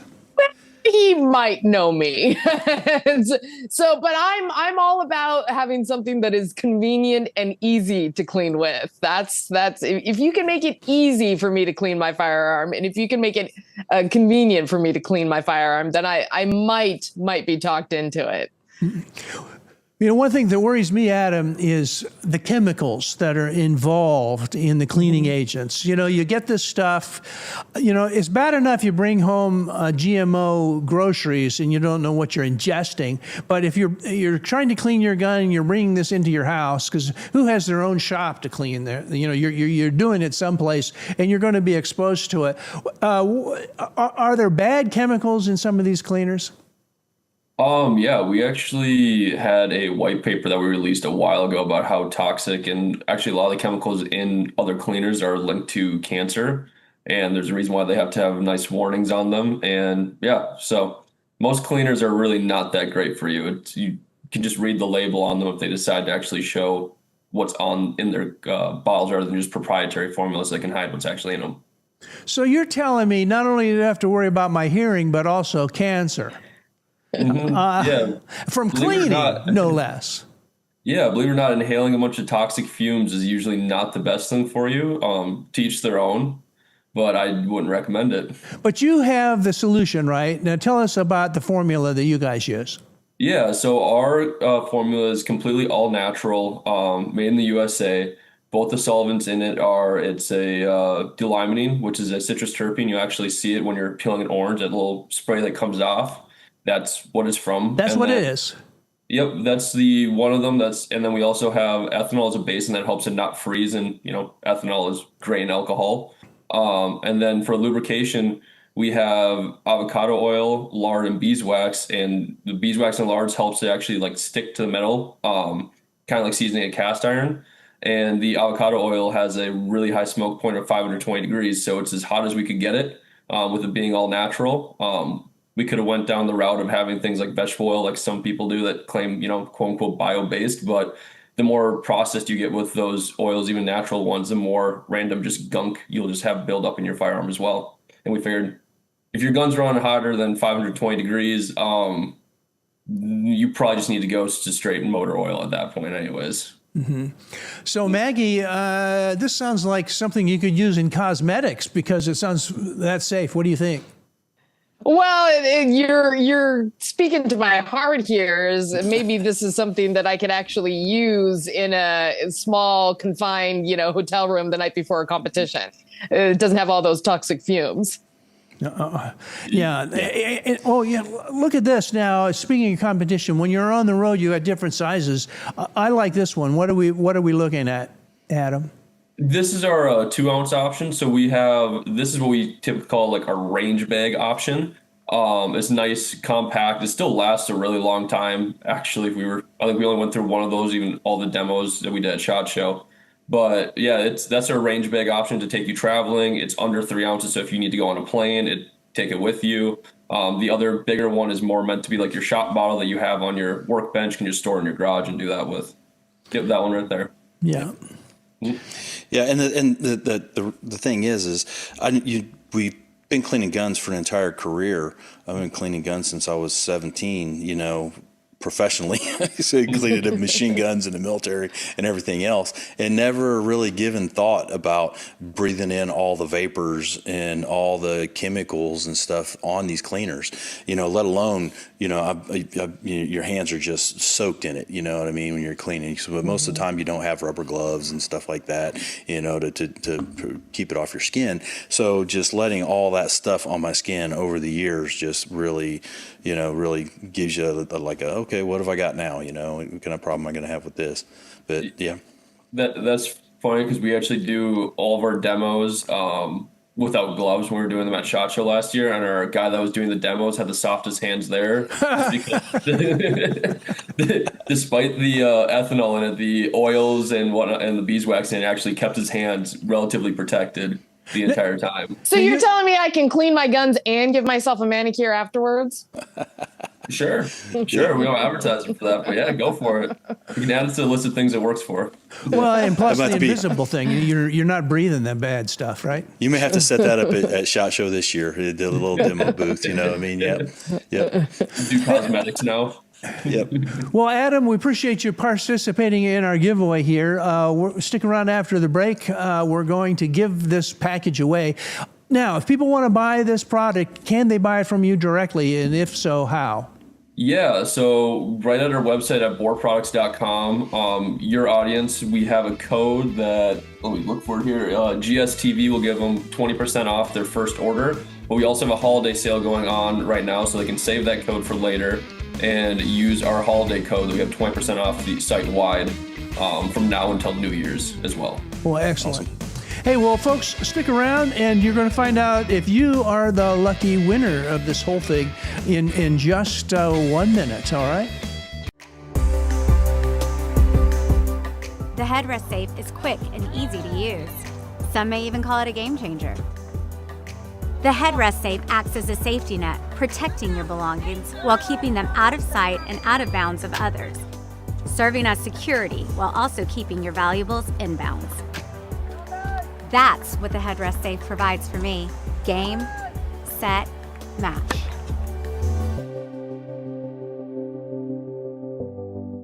Until that time, get your stuff from GunStuff.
There's a kind of strength you can't buy or borrow.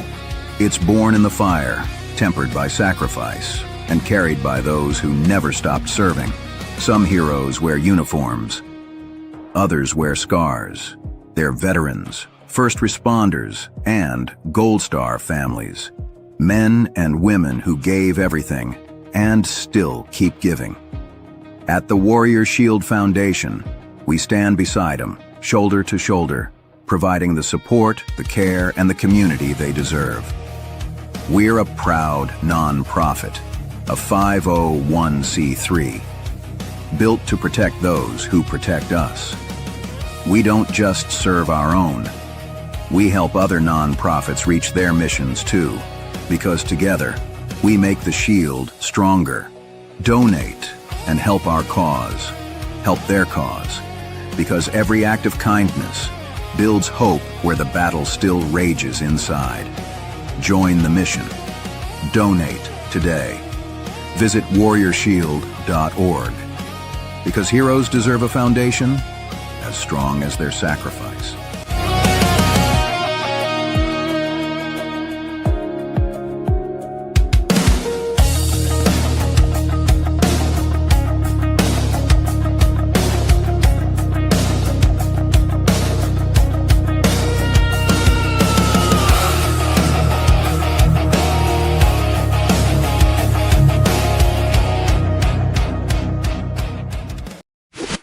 Are you ready? Stand by.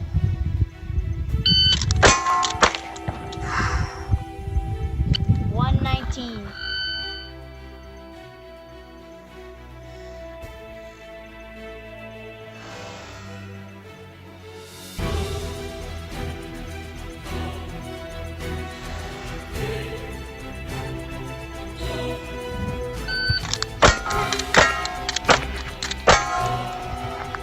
Unreal. How long did that take? 302. 3 seconds.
Welcome to the show. I'm your host, Chris Swainhart, and this is GunStuff. GunStuff is dedicated to arming America, one law-abiding citizen at a time. If that describes you, you are in the right place. And hey, if you're not law-abiding, hey, watch this. Maybe we'll talk some sense into you. Our guests today, Ammo Squared. They've got a great program. You're going to want to learn about it. Locks and Loaded. I heard this from Nick over at Charter Arms. I tell you what, they got a great program. Shield Arms is going to be here. And to help us, as always, this confused elderly host always is looking for something. I saw this the other day, and frankly, I didn't understand it. What on earth does Bela Lugosi have in common with the Second Amendment Foundation? Looks like the standard vampire get up to me. To make sense of it all, Kostas Morris. Kostas, what's up with vampires? Thanks for being on the show today. Thanks for having me, Chris. It's always a pleasure. And by the way, Locks and Loaded is one of the most clever names I've ever heard. I was trying not to laugh out loud just now. Anyway, so the vampire rule, it's a case called Wolford v. Lopez that the Supreme Court is going to be hearing next month. We've done amicus briefs in support of the challengers. And actually, the United States DOJ did a brief in support of the challengers. And what it concerns is a law that Hawaii, New York, California, and others passed, but the case is in Hawaii. And what it says is if you have a carry permit, before you can enter a private business open to the public, so that's a restaurant, a grocery store, anywhere, any sort of business open to the public, you have to get consent from the owner to enter. And so in our litigation in May v. Bonta challenging the California version of this law, we nicknamed it the vampire rule because for those of you who are aware of fiction like Dracula or in the new movie Sinners that came out last year, vampires, before they can enter a dwelling or a place, have to be invited in. So what this law does is it essentially treats law-abiding citizens with concealed carry permits as vampires. It treats us like monsters who, we have to be invited in before we can go anywhere. So we thought it was a memorable name to give it, and it's stuck for a lot of people. So yeah. Well, so this is an overreach, is even kind calling it an overreach. So what they're saying is all private property in the states that you mentioned is now public property, and they can regulate it at will. And so that means that every single dwelling, any place you go, they have to have a sign on there that says, guns welcome. I mean, to me, it's the actual opposite of what they should be doing. It seems like a grievous overreach. Am I right, Kostas? It absolutely is. And, it actually gets worse than that because Hawaii, well, they argue two things. First of all, they say, no, we don't require you to post a sign. You can also just get consent. So I guess I could go to the McDonald's, stand outside the door, waving my gun around and saying, hey, can I come in? Is it okay? Like, I don't know what they expect us to do.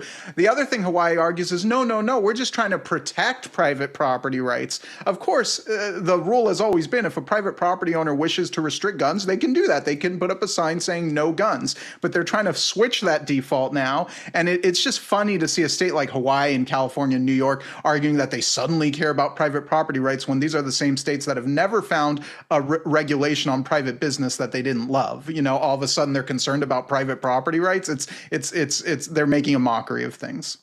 So it's basically an end run. That's what they're trying to do. An end run around our rights. Now, this amicus brief, what the heck is that? And why do we need it? And what does it do for the Supreme Court? And why should our viewers care? I mean, your viewers can care if they want to. I can't force them to. But what an amicus brief literally translates to is a friend of the court brief. So amicus briefs are filed everywhere, but most famously in the Supreme Court. And what it is third parties who are not part of this particular litigation, like the Second Amendment Foundation, can come in and file a brief to the court and saying, hey, court, this is our opinion. This is who we are in support of. And you can consider it if you want. The court doesn't have to address amicus briefs, but they often do. They, like a lot of times, if you read Supreme Court opinions, they will take the best arguments from the amicus briefs and either cite them in support of their ruling or at least rebut them if they disagree with them. So amicus briefs serve an important function in that the parties are limited in their page count, word limit, and amicus briefs let you cover other issues that the parties can't get to. And in particular, when the United States Department of Justice does an amicus brief, that's a very big deal because this is the Department of Justice coming in and taking a position in the case.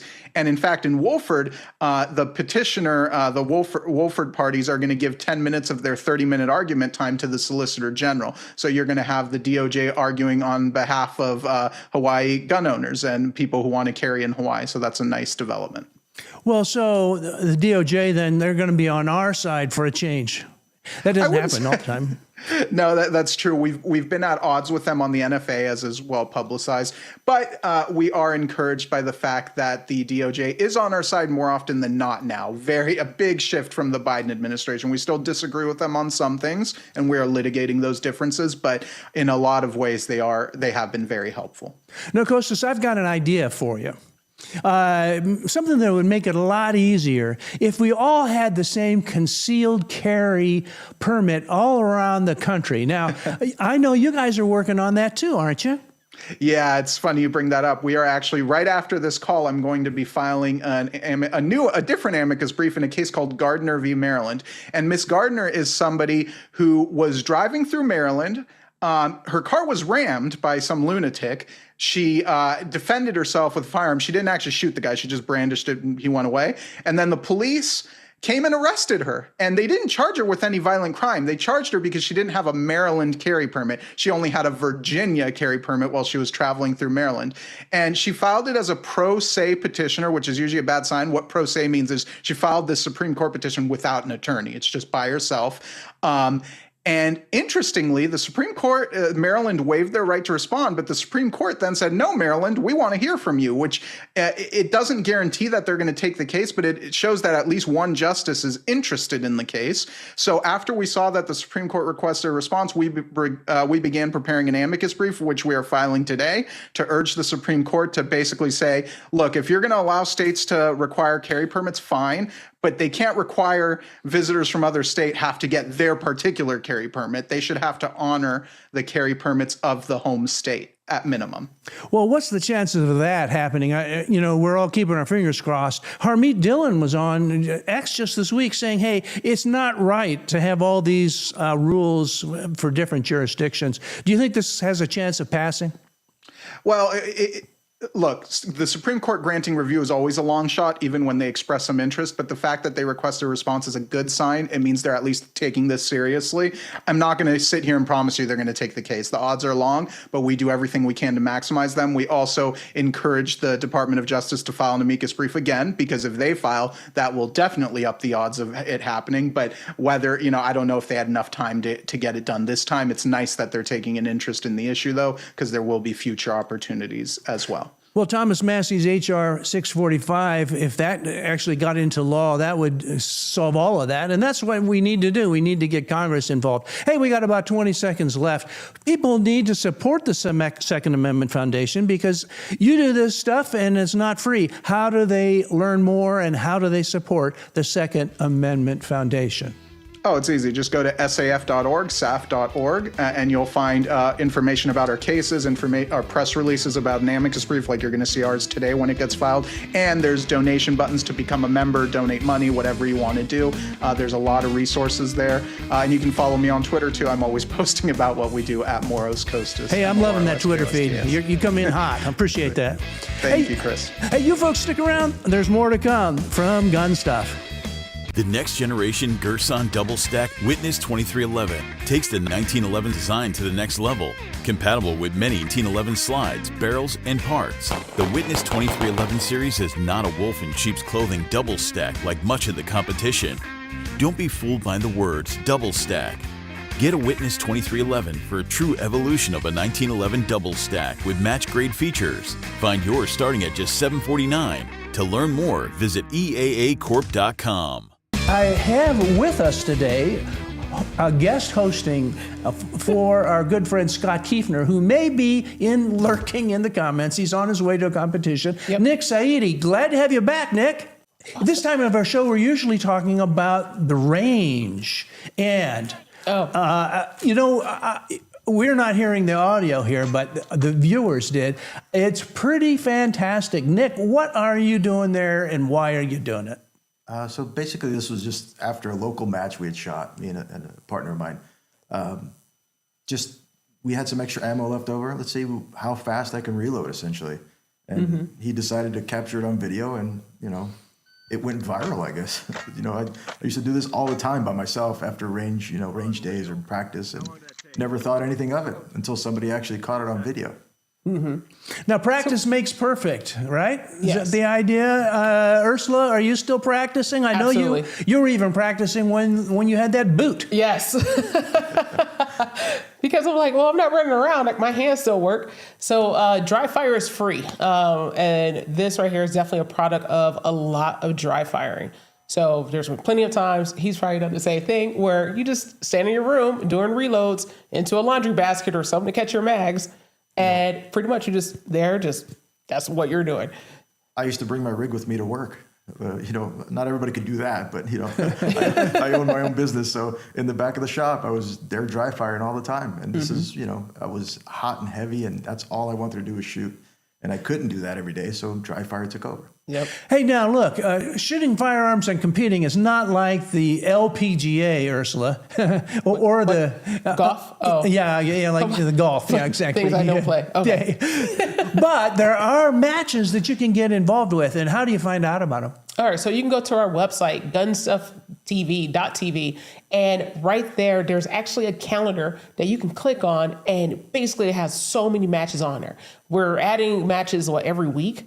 Where there are thousands of them. Yes, and pretty much if you're a company or if you're a group out there and you put on any type of matches, any type of competitions, feel free. It's completely free, and you can actually just put it on the website. Yeah. I think this is an awesome place, because when I first started, you had to find each individual club and each individual range and see what they had going on. There was no outlet to get everything together and one source to find everything around you. And I think this is awesome. Yeah, you can drill. I remember word of mouth, because some other shooters from other matches, other ranges, be like, "Hey, you should shoot this match." They're like, "Okay, cool. We'll drive to Tucson or wherever." That's for sure. And you can drill right down there, and you can find out, all the particulars about that match, who to call. And Ursula, does it cost a lot of money to do this thing? The calendar? Oh, the calendar is free, just like dry fire. But no, but I mean to compete. Does it cost much? Okay, so competing it costs less, I would say, than a round of golf. Yes, maybe. I don't know. I never played golf, but I would tell you it is cheaper than meth. All right. It's cheaper than drugs. All right, and you won't lose your teeth. Depends on what drug. It's a lot more fun. Hey, in the studio here we've got, and I have it right over here. This is a special. Now, Nick, I don't know if you've seen this, but this is the LCP Max. And I tell you, I already have one. It is a pocket gun. And I tell you what, I'm loving this. I got one for myself because sometimes I don't want to carry along my 365. I don't know if it's because I'm from the ghetto. I don't know. I just like bitone stuff. It's cool. It's very cool. Hey, I'll tell you what, we're going to have to let that go. We'll be right back after this quick announcement.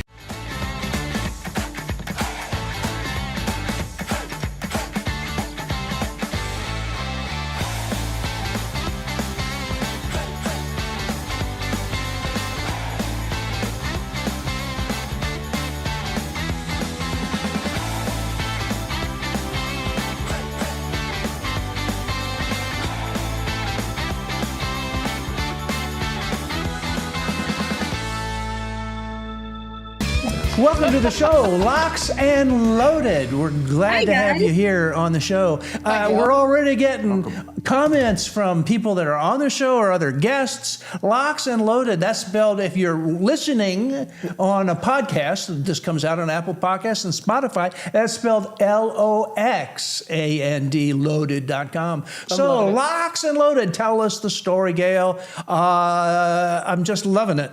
Go ahead. Hey guys, thanks for having me on. So Locks and Loaded, just as it sounds, October 7th happened. I happened to be just outside of Chicago, a firearms instructor. After October 7th, I needed to do something. It really broke my heart, and I just didn't want to throw money at a situation.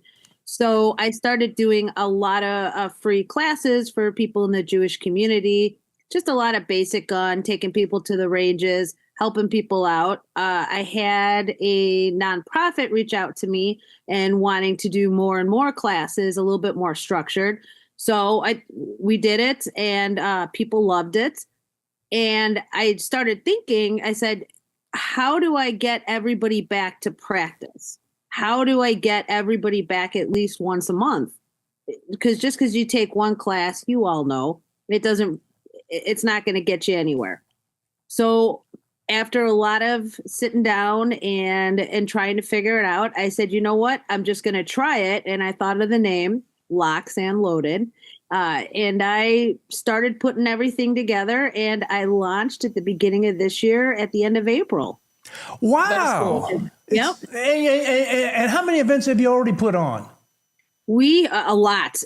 We have just about 30 different locations in the United States. We're working on Israel and Canada as well. But every month we have we have a chapter meeting at that chapter city in the United States. Hey, you know what? This brings back to memory here, and it's perfect to have you on here, all right? Because you underscore our motto. And for you guys that are listening, I said it at the beginning of the show, and you could probably find it if you go to the website, Make a comment if you know what our motto is, what our mission is. All the pop quizzes today. Yeah, put that in there. Yeah. And we're going to, Ursula, I think we can send out some more of those patches. Oh, yes. Dude, I need a patch. I was so excited about these. Yeah. You know what? I'm going to take a handful of these to SHOT Show, too. So if you're going to be at SHOT, if you're in the industry, come by. I'll get you a patch. Yeah, absolutely. And Nick was telling me, it's so much fun. You know what? You are standing for the Second Amendment. You know, without the Second Amendment, we really don't have much of a constitution. We turn into Great Britain, and I don't think that sight's very pretty. And also, you have the right to defend yourself, don't you, Gail? Absolutely, you do. You are your first defender. The average call time, if you call 911, is 12 minutes if they come at all. What are you going to do when that person's right in front of you? You have to be your first defender, and you have to be able to help yourself and save yourself and your family, period. Mm-hmm. Yeah. And you need practice. You need practice. You need to, everybody in some communities, 2A rhetoric is 2A rhetoric, and it's bad. It's taboo. I'm trying to make it untaboo. I'm trying to make it fun. I'm trying to make it enjoyable. Locked and Loaded is trying to bring that camaraderie over and make it a fun couple hours a month. And you're bringing it to a segment. Now, let me ask you, among the Jewish community in America, are they sort of slightly left-leaning, which means they're anti-gun? What do you think? Or a better question would be, where have you seen the hesitation amongst the Jewish community where they were like, I don't know if I want to get into guns. Like, no, that's a great question. Right here in Illinois, we have 4 chapters, and they are the largest. Already, cool. Are the largest. Our 4 chapters are doing real well, and surprisingly enough, New York. You would think that our New York chapters are a little pushed back. We all watch the news. We all know what's happening, and we're looking at Long Island's chapter in Calverton right now. If you're watching the video, people are feeling excited and getting out there. And what's great is the Long Island, Nassau, and New Jersey chapter is actually taught by IDF. Those are IDF lone soldiers that you're looking at. Oh wow! No kidding. Yeah, so you're shooting and learning alongside in those chapters actual IDF soldiers that were in Gaza. No kidding. That is awesome. Isn't that nice? I mean, you're not just, I'm not just a firearms instructor offering something. You're actually, this is our mission. You're talking, you're learning, and you're practicing. You're practicing. Yeah. So Nick, you were just talking about practicing before. If you're just a general person and you want to defend yourself, does it make sense to practice? I know you were practicing, you and Ursula, because you want to compete, but what about just ordinary people, Nick? I use this analogy all the time. Just because somebody buys an instrument doesn't make them a musician. They need to learn how to play. Mm-hmm. They need to put in the work and understand how it works, and then what I can do with it, what my capabilities are. That's so important. There's, from my childhood, it wasn't really a pro-gun childhood, but there was no gun. You bought a gun and put it in the closet and you were good. You felt safe. It's about the feeling you have instead of actually putting in the work. So yeah, I think that's most important thing. I think that makes a lot of sense. I think you could get hurt, and the feeling of the training, that is more than just having the gun in the back of your car or whatever. Right. Absolutely. So another thing too, so once you start getting comfortable with the fundamentals and things like that, yes, we all know that competition pushes yourself to become better and a little more efficient with that firearm. So that's why you have friends that are, at a higher level than you are, a level that you achieve to be at. So therefore, you're constantly pushing yourself. Because yes, it starts as defensive, then it turns into competition, then it turns back into defensive. It would just basically be everything bounce off each other. So at the end of the day, you're still perfecting the fundamentals. Oh, 100%. That's what we do. Every month you get to come out and you're working with other people. You're working with people that have the same interests, that have the same mindset, whether they're at your level or they're just beginning. You have that opportunity And you know as well as I do, dry firing's free. We always teach that.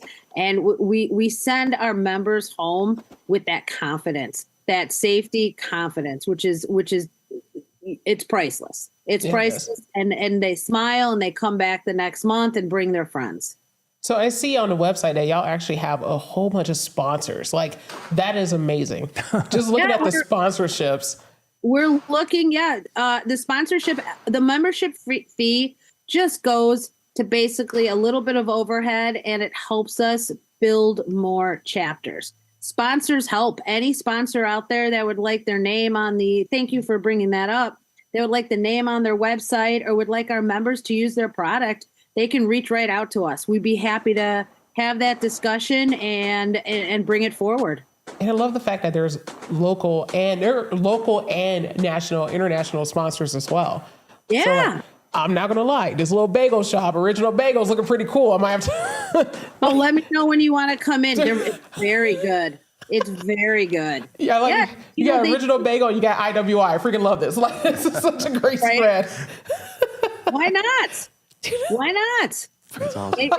Bagels, bagel locks and bagels and firearms go very well together. I love this. A lot of the members after we're done shooting, a lot of the members they go out for coffee, bagels. A lot of them are in the morning, so it's a nice circle.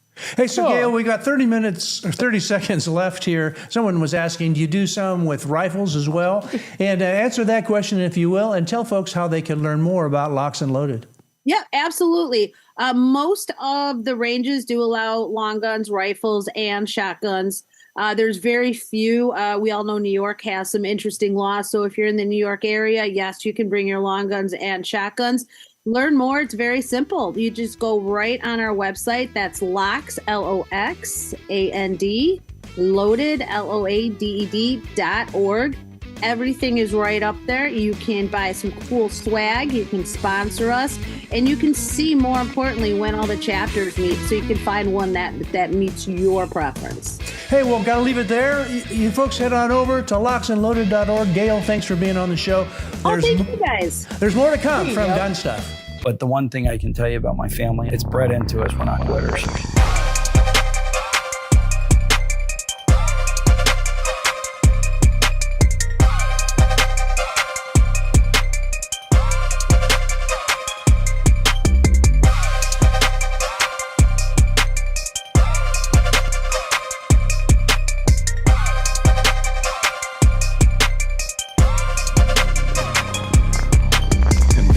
Facts and Firearms.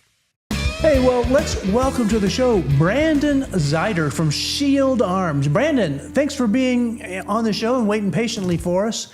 What did you think of that Locks and Loaded? She's got a lot of moxie, doesn't she?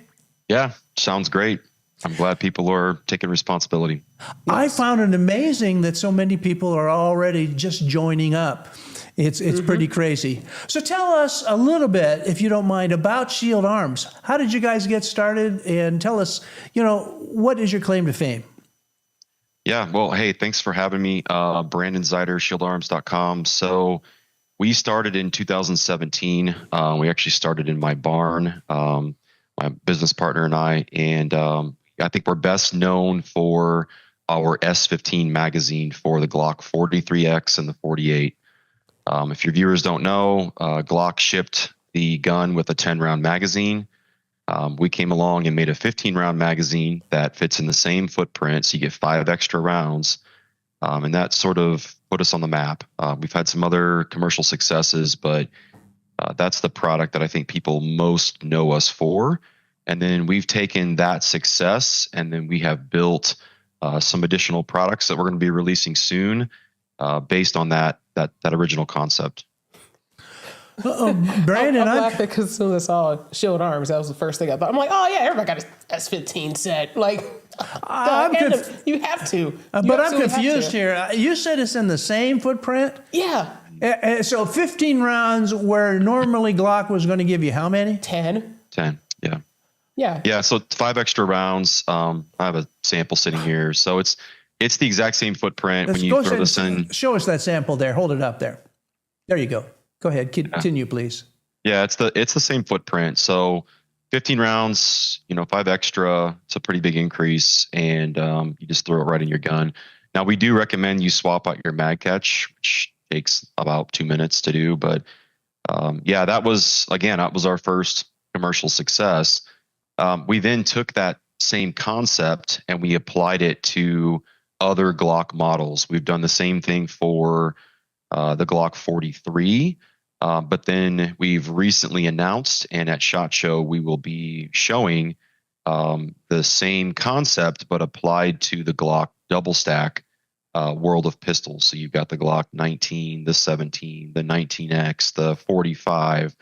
There's just a whole bunch of them, but we took that same concept, applied it to that double stack pistol magazine. The Glock 19 magazine, instead of being a 15-round mag, is an 18-round magazine, so you get 3 extra. And then the Glock 17 magazine, which holds 17 rounds, ours holds 20. So again, a +3. I'm still having trouble. Ursula knows all about it, but I'm thinking, I'm like, dang, Glock left a lot of stuff on the table. Like, wait a second. Struggle to fit 1 extra in the mag. These guys are playing 5. Like, how do you even do that? No, you're not swapping out 380 ammo for this, are you? Or you're putting in 22 ammo in there for the extra 3? Tell us, there's got to be a secret. It's not really a secret. I mean, it's physics. The footprint is what it is. Glock, we'll take the 43X, right? So Glock shipped it with essentially a single stack magazine. Yeah. It wasn't quite a single stack, but it's close enough. So a single stack. So the rounds are, they're on top of each other inside the tube. What we did was we removed the plastic. We took the sidewalls, bumped them out. The extra space front to back, we took up with some ribs on the metal stamping, and then inside the magazine, instead of it being a single stack, it's now a stagger stack. Yeah. So incredible. So it wasn't just one thing. It was a couple of different things that you whittled away. Yeah. It was actually pretty hard to do. It took us a lot of iterations of tooling to figure it out. And it's been so successful now that 5 rounds. We've been copied a few times. So that's how you know you made it. Yes, definitely so. So what's funny is that during the Glock panic buying, we all know about that time, 43Xs weren't even on the chopping block, but everybody and mom did go out because every company that sold any type, especially Blue Label, that sold any Glock at all, they were like, well, we might as well have a discount on or sales on everything. So a lot of my friends also picked up 43Xs, and they're just like, I got this 43X for $399. Cool, bet. You're gonna swap those mags, right? I'm just throwing that out there. Like, here's a link. You need to swap mags. So. Yeah. Well, I appreciate that. Thanks for the free advertising. Yeah, no problem. No, I just believe in if there's really good stuff that I personally run and I try to run it into the ground and I can't break it, is quality stuff. So that's the cool thing about being a competition shooter, is that I'm gonna find any failure points way faster and sooner than Joe Blow gun owner. So where some shooters will probably do 1,000 rounds a year, I'm doing probably a case and a half, 2 cases a month, So I'm shooting a lot. So if there's any type of failure points, I'm gonna find it. And it's cool that once you find stuff like that, you like to share it. Like, hey man, have you tried this? Or hey, you need to get these. These are the hot ticket. Yep. So yeah. Now we're looking at more than just mags here. Yeah, we do all kinds of stuff. We kind of our philosophy, if you will, is we make the stuff that we want, right? So if we see something on the market that's missing, or that we think we can do better, or that something that somebody here wants, we kind of design it and just hope people buy it. It's maybe not the best business practice, but that's kind of the way we do it. That's what it should. So that's how it should be. Hey, we're not the only ones that will want this. We can't be the smartest people in the room. Yeah. So what you're seeing on screen now is that's our new DS series of magazines for the Glock 19, Glock 17, that whole family of pistols. So folks will be able to see those at SHOT Show, and then they'll be available right around that time frame. And they should be available all over the place, not just on our website. All right. Question. Yeah, go ahead. Have y'all tested those in the Staccato HDs? We have not. We've tested them in quite a few pistols that take Glock magazines. Mm-hmm. One of them is actually sitting right here. Is the this is the Ruger? What is it? The RX? The RXM. Yeah. RXM. There you go. So that's one of the guns we wanted to make sure that the ES mags ran in. It's a great gun. It's based on the Gen 3 Glock platform, and it's modular. So awesome gun, and that's been heavily involved in our testing. We've tested a few others. We'll have a list out of what we've tested them with. Obviously, we designed the magazine for the OEM Glock gun, but we do realize that those magazines are used all over, and so there's more to come on that. But there's quite a few compatible platforms out there that these magazines are going to run in. Cool, sweet. And I just got a comment on here that I had to make that face like that, that almost disgusting face. A viewer on Facebook, I'm gonna call him out, Joel Navarez, asked, would you make a Glock 22 mag? We have one. We actually, I shouldn't be telling you guys this, but we actually, we made the Glock 40 caliber magazines first. Because the math kind of works out. The math's a little better on that one. But I'll just be real honest with you. 90+% of the market is Glock 9mm and not other calibers, and so tooling is very expensive. So how many do you want to buy? That's the question. I will ask. You want to buy enough of them, we'll make the tooling. But yeah, we do have one designed and it works very well. It's Yankee ingenuity at its finest, right? I love it. And I am gobsmacked. I just can't believe. Nick, you're saying the same thing. It's kind of incredible. They can get it in the same footprint. It's like magic, I think. I know. I don't think it's engineering. It's just magic. Well, when the magazine first came out, we were having a lot of fun with people. First of all, they told us we were lying. We put the video out and they thought it was edited. This is before AI, right? And we shot this on an iPhone with no editing. We have zero editing skills. We barely got this thing on YouTube, right? So we don't know what we're doing with video editing. And everybody thought, oh, it's a fake video. You're lying, this and that. Well, then they shifted into, well, then how did you do it? And people were like, saying it was like witchcraft. Guys, it's not rocket science. It really isn't. It is. Hey, that's perfect. We started the show with vampires, and now we got witchcraft right in there. Hey, we've got 30 seconds or less. Tell our viewers and listeners how they can learn more about Shield Arms. Well, definitely shieldarms.com. You can follow us on X and Instagram. We are censored everywhere on social media, just like all firearms companies. Come see us at SHOT Show if you're around. The gun you're seeing on the screen there is our new MPS. You're going to be able to touch that at SHOT Show. That's going to be available very soon, right after SHOT Show, and it's a modular gun based on the S15 magazine. So that one's going to be very popular. It's an aluminum frame, removable chassis, serialized chassis gun, multiple sizes available. We think people are really going to dig it, and I did bring a sample to show you guys today. All right. Hey, Brandon, we'll have to leave it there. We'll have you back in. First of all, we'll see you at SHOT Show before that. So, hey, excellent. Thanks for being on the show. Folks, stick around.